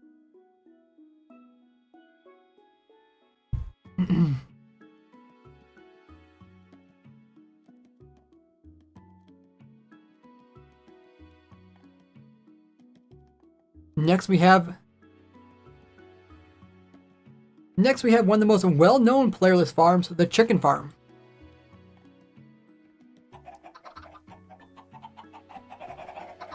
My chicken farm is a bit abnormal. My chicken farm goes beyond the normal one. Besides just having chickens which are laying eggs, they're getting collected and dispensed into baby chicks. Instead of having them getting burned, I'm actually using the trick I discovered with foxes and looting and fire aspects. So as soon as they grow up, they get killed by the fox. Oh, I guess maybe I don't have fire aspect on it.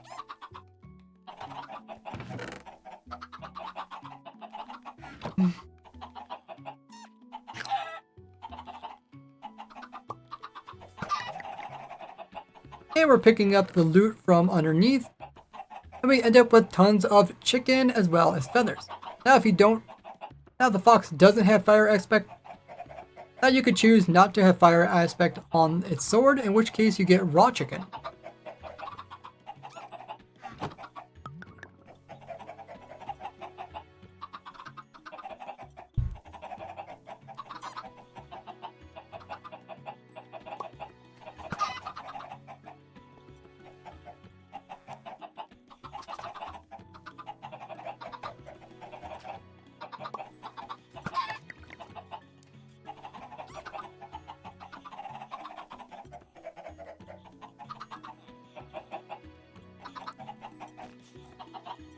Not much else to say about that one.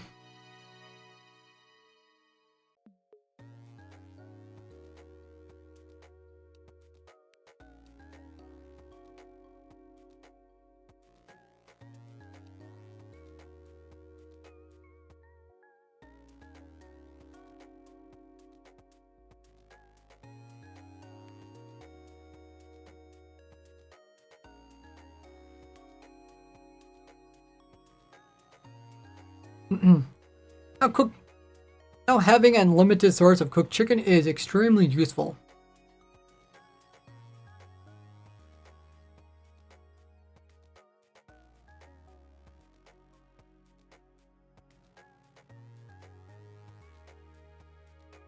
But my hoglin farm is a better use of... But my hoglin farm will provide a higher tiered food. But my hoglin farm will produce a higher saturation food.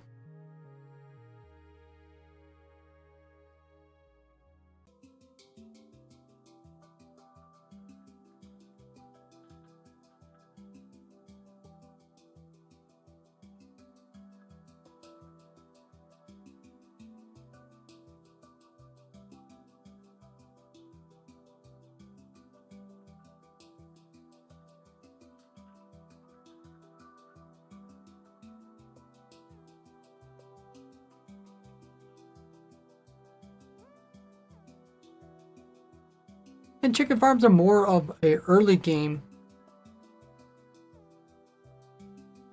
So eating chicken is more of an early game thing.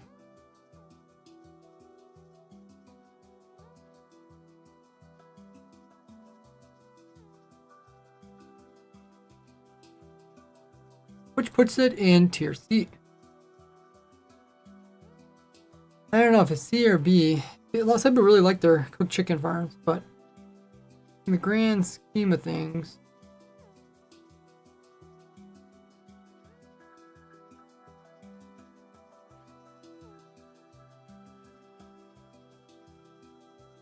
even though we're comparing these against themselves, against other farms that are playerless, we're also in a way comparing them against farms that aren't.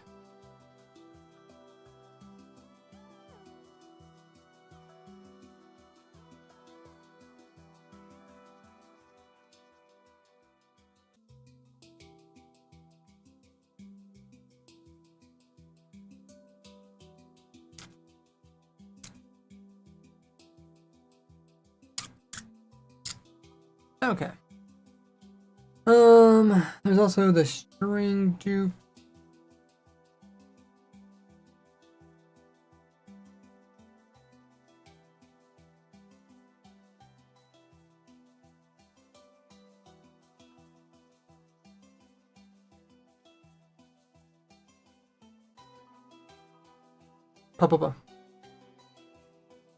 Next is the string dupe farm.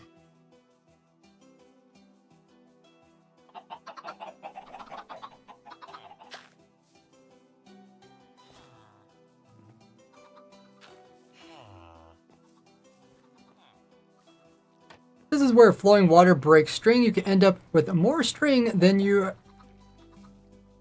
initially started.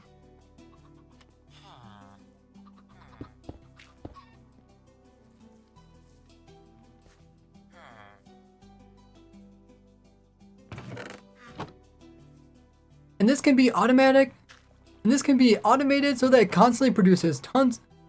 And this can be automated so it constantly produces string.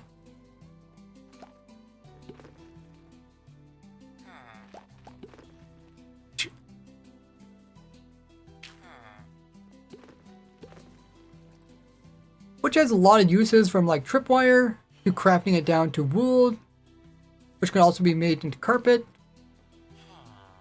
Another source of fuel.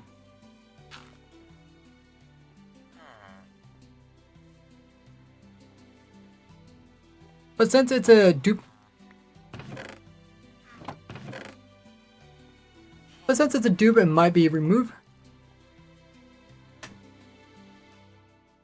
But since it's a dupe, it might be removed from the game. And some people might choose not to use it.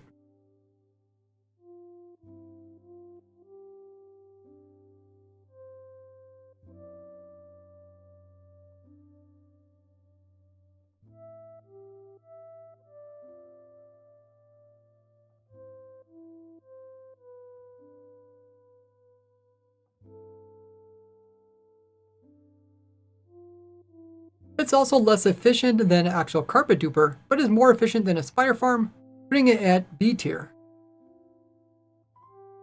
Let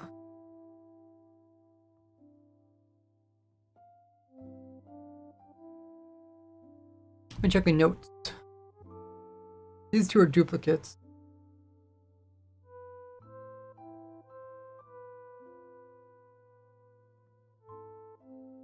A couple farms that didn't make it into the list. These are really bizarre. See if I can find it.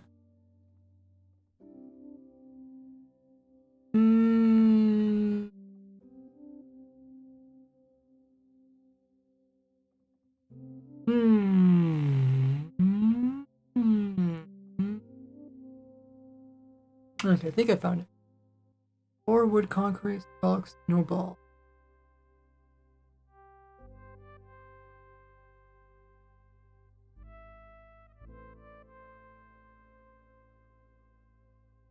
Order by road. No. Oh.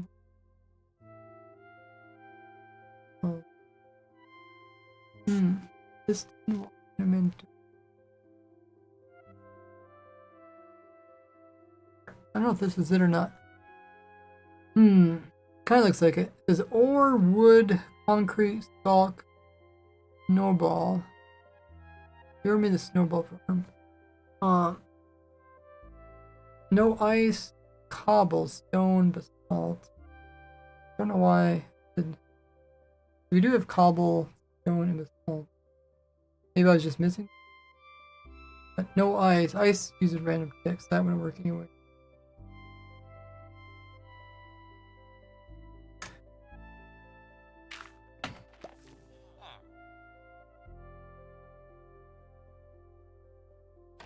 Voice is pretty tired. I really don't want to record more, but I should probably record more. Others have to record it tomorrow when I'm editing.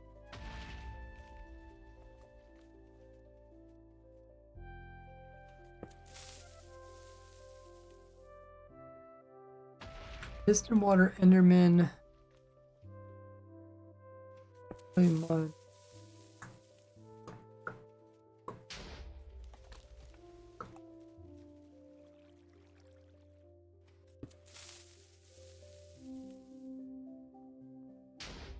Or would be a concrete converter, wouldn't it be?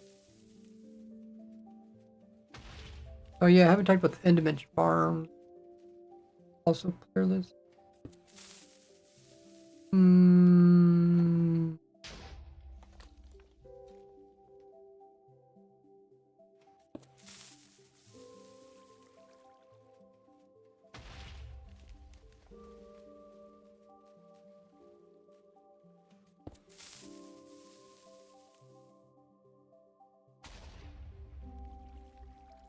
Hmm.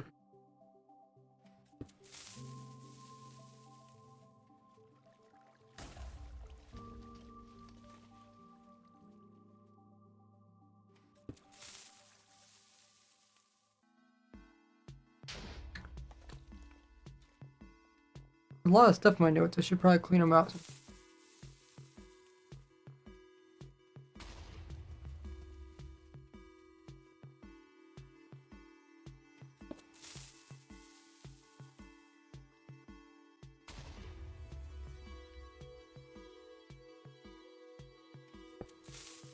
Oh, mobs that are playerless. Okay, I think I found it now.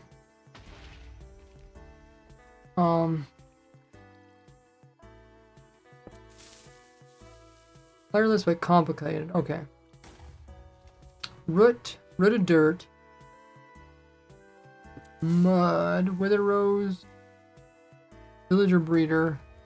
With bees. Okay. Playerless but not near spawn. Falling, block duper, obsidian farm. Mobs that are playerless.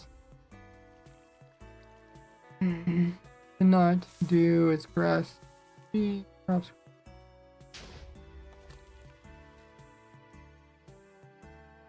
Okay, I'll mention some of that at the beginning of the video.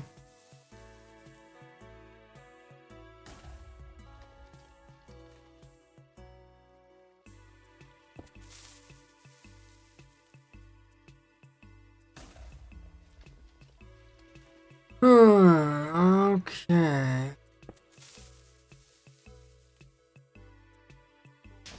Let's mention these.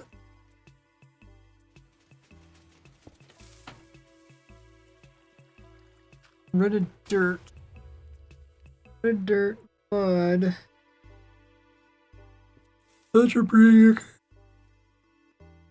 Wither rose. Okay, I think I have those in a different world.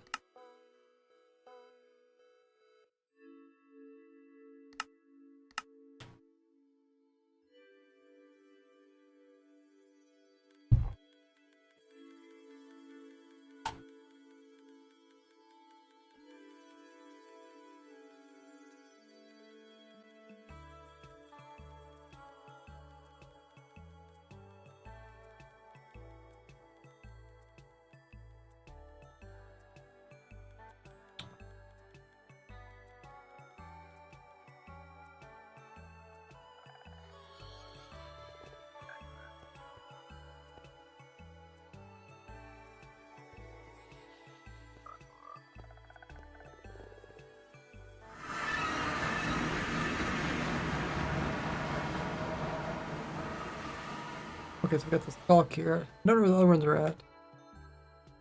Are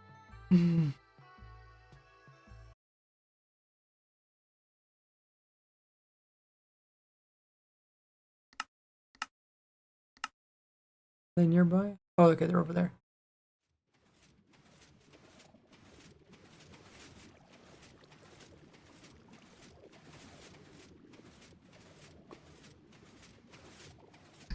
Bubba.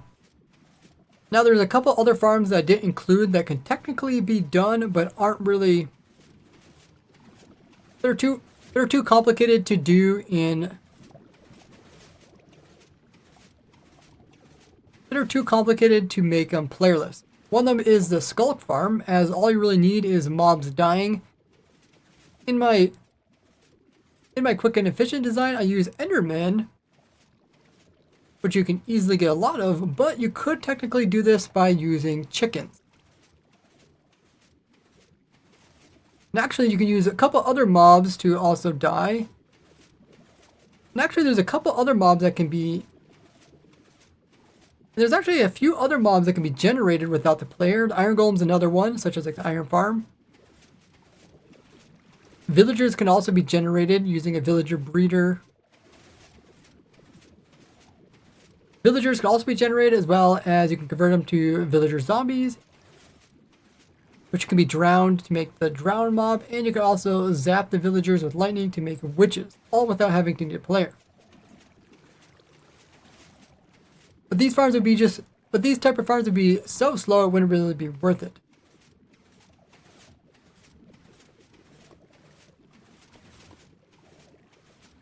but using them wouldn't really be worth it.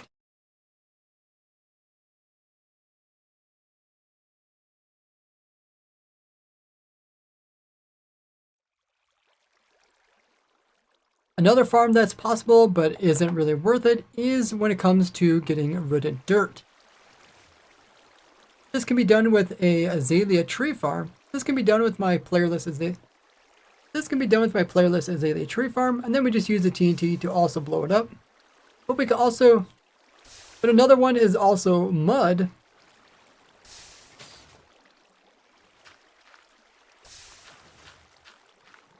As the red dirt can be converted into mud. And it can even be converted into clay, and that can all be destroyed by TNT.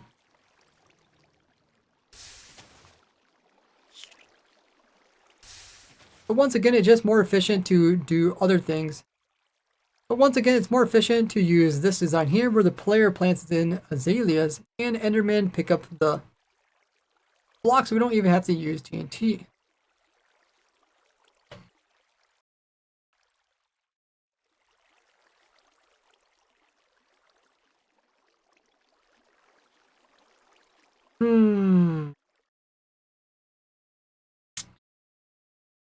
Let's find my Wither Rose farm.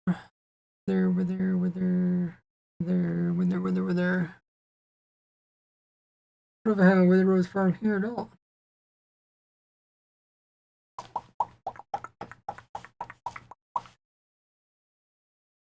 Wither Cave.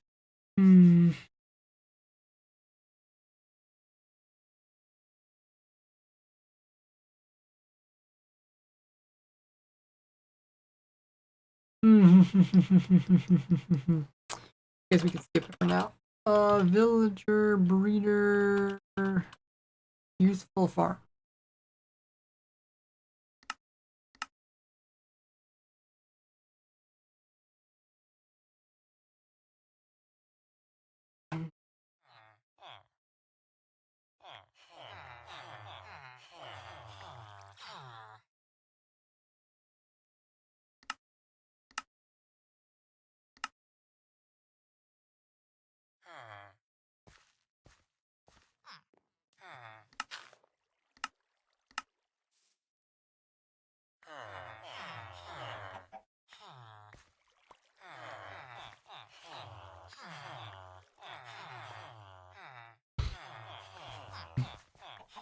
Now, as I mentioned, villagers can also be produced without a player.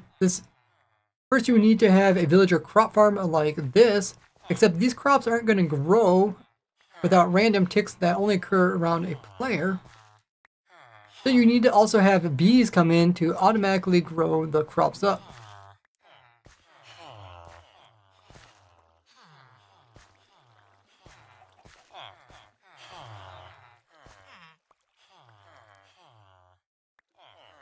But then this villager breeder would be possible. But then this villager breeder could be playerless.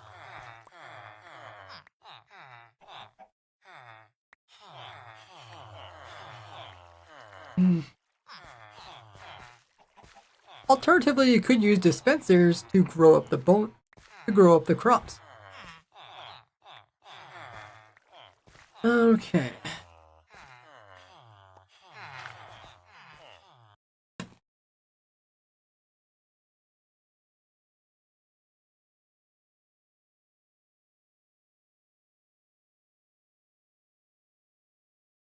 Another farm is a Wither Rose farm, as you only need to have a wither and something that dies.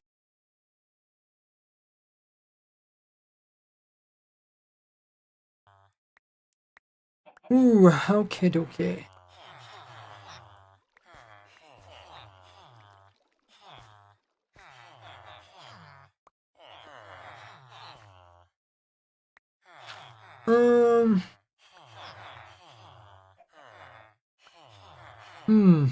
Really don't feel like recording anymore. I have a headache.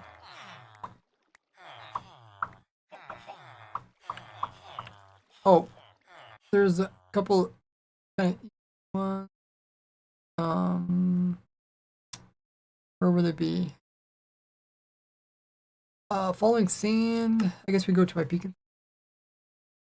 I don't think it's in this. Yeah.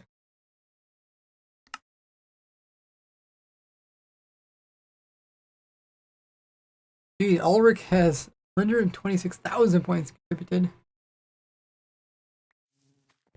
This is dimension. Yeah.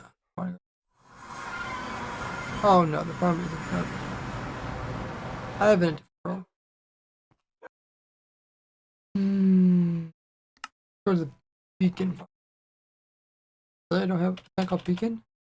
Did I get rid of the beacon world?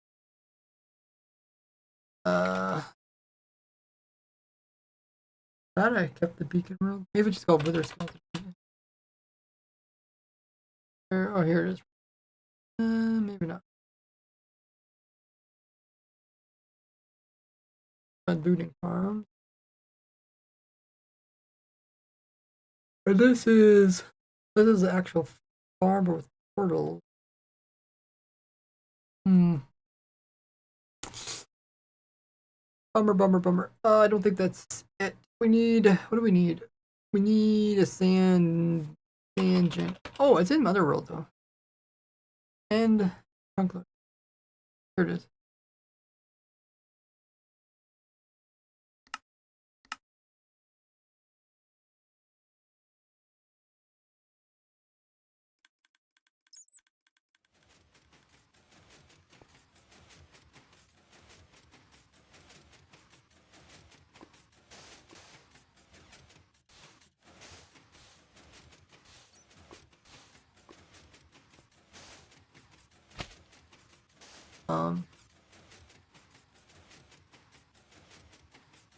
Let's turn it off.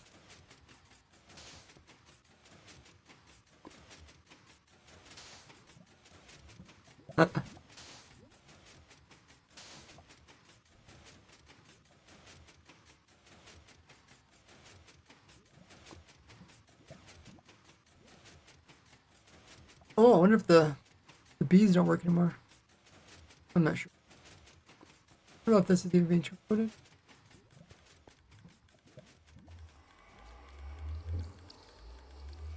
Maybe.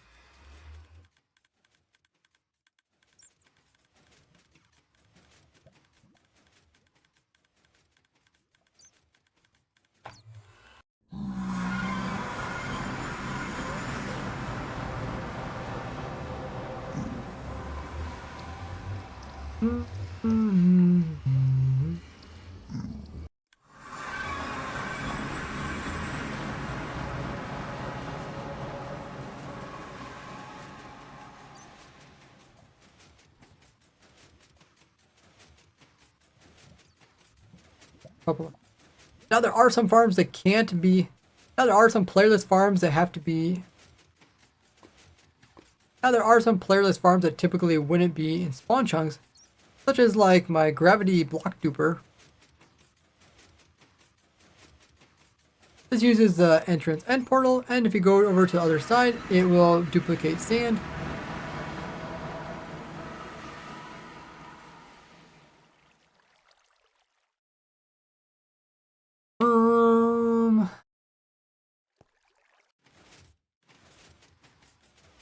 I guess I have to get the chunk loading thing working.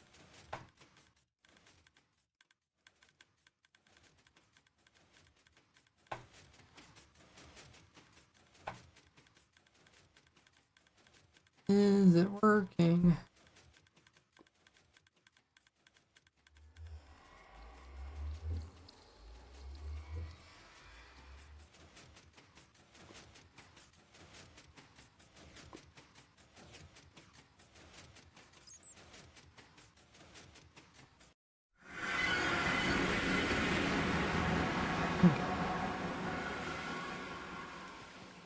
And on the end dimension side, you can see it's duplicating sand, being broken off.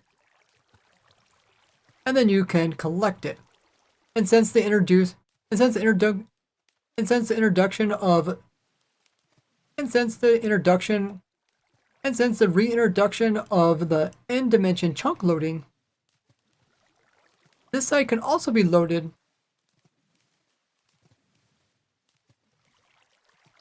so that the sand won't pile up.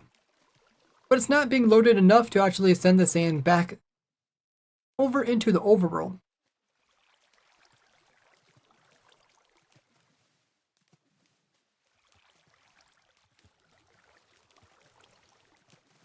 Now, besides a sand farm, you can also make an obsidian farm here. Besides the sand farm, you can also make one of my obsidian farms here, as this can be loaded as entity processing, and the withers can break the obsidian down for items.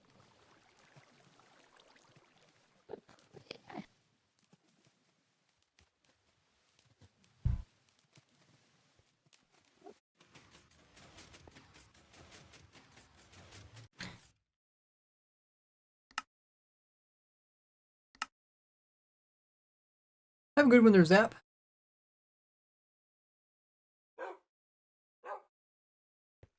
Hey, Cestus.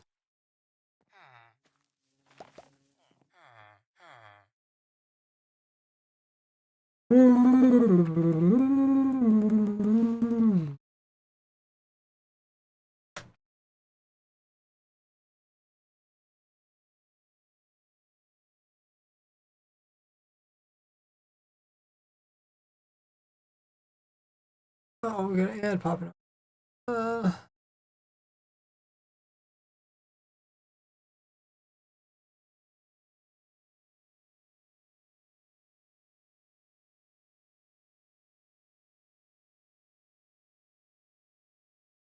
Hmm.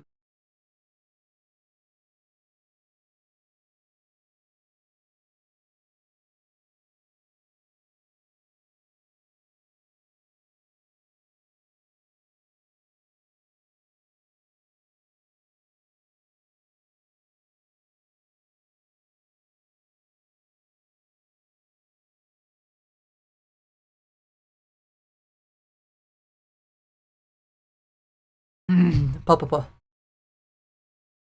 That's all playerless farm. That's all. That's all the playerless farms categorized by their tier. That's all the playerless farms categorized by tier.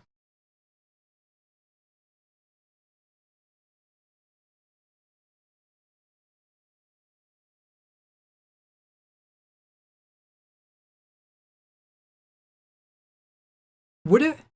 Would you have ranked them any differently? Let me know if you. Let me know if you would rank them any differently.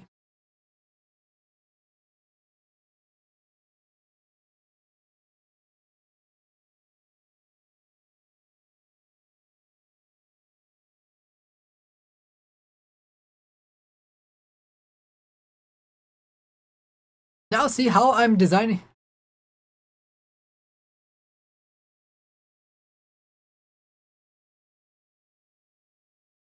Now see how I designed an automatic farm for every single item in the game of Minecraft with this playlist here.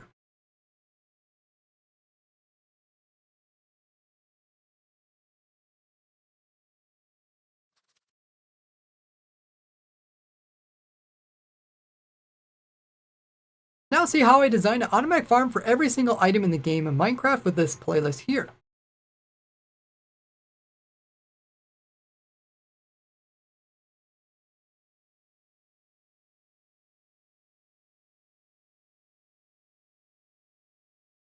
And if you use any of my farms, consider becoming a supporter of mine. And if you've used any of my farms, consider becoming a supporter of mine.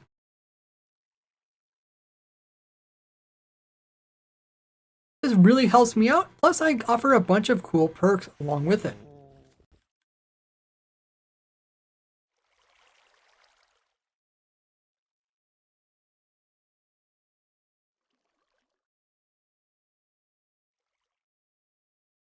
Otherwise, you can always share this video with your favorite Minecrafter.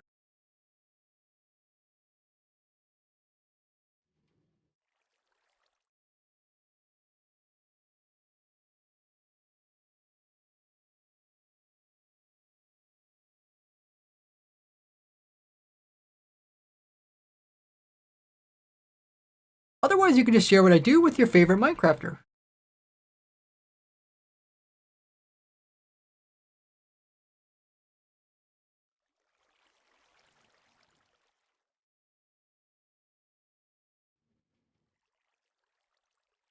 thank you all for watching. I'll see you guys in the next one. Bye-bye.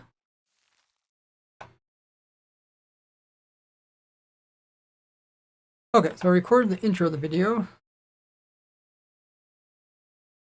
Oh, Mazzy's in chat. How goes it, Mazzy? That was really cool fan art you made. If you guys want to see the fan art Mazzy made, check it out on my Discord under fan art. Mazzy says, just joined. Was wondering if I could get permission to react to your Minecraft 1.2 update news video. I don't mean this as self-promotion at all. Just asking. I'm trying to think which one of Minecraft 1.21 news video is it one that's coming up or is one that did in the past? Yeah, you're welcome to do reactions.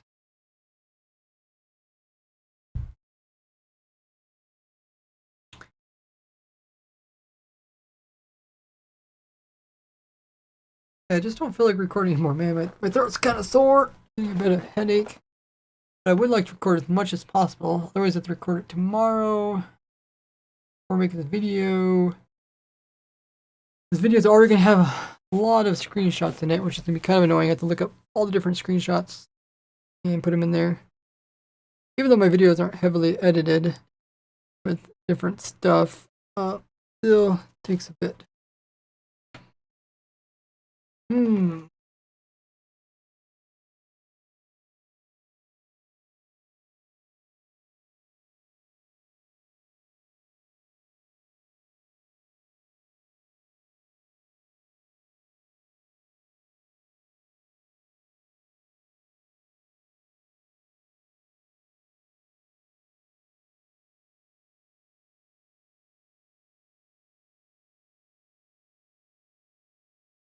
Bye.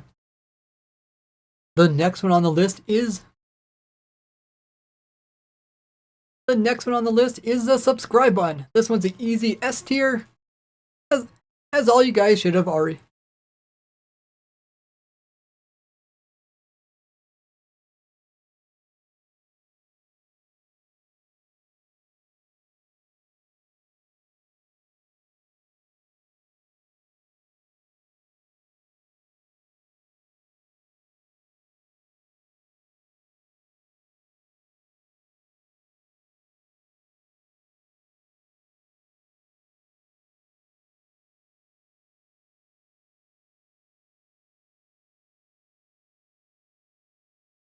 So make sure you're a subscriber.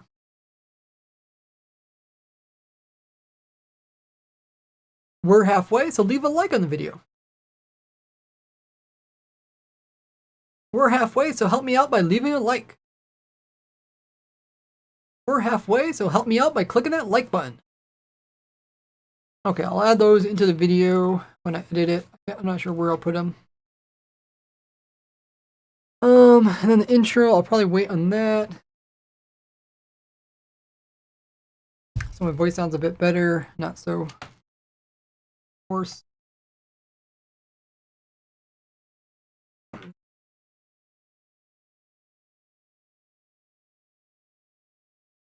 I said I loved how it would seem so easy watching your videos, but then watching the stream, I realized the process of these videos, but at least they come out great. Well, thank you, Super Day.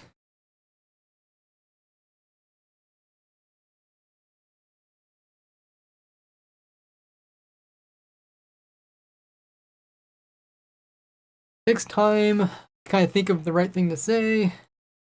Obviously, editing it, like, I don't really do editing too often on stream, but when I do it, it does. You can see how long it takes. Like, recording is actually easier than editing. Editing is like, ugh. Even a video like this, which is pretty straightforward. But yeah, I've been streaming for over 4 hours. Let's find somebody to raid. In the meanwhile, make sure you guys have joined all my different social links. Still subscribe to me on YouTube. Join my Discord. Follow me on Twitter. And all of the useful things. let's raid Prowl. I think he's still. Let me just check.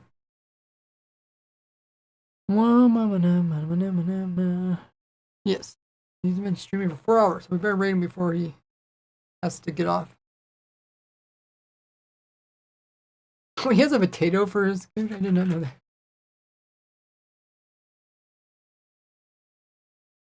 Okay, we're gonna raid Prowl. If you guys don't know him, he is a Bedrock player. He has a YouTube series where he plays Bedrock Edition. It looks like he's currently probably working on his world at the moment. He also showcases different Bedrock Edition farms. I've done some collabs with him. He's taught me all about Bedrock Edition. I tried to teach him about Java Edition. We'll head on over there, drop him a raid. So we'll do that very shortly.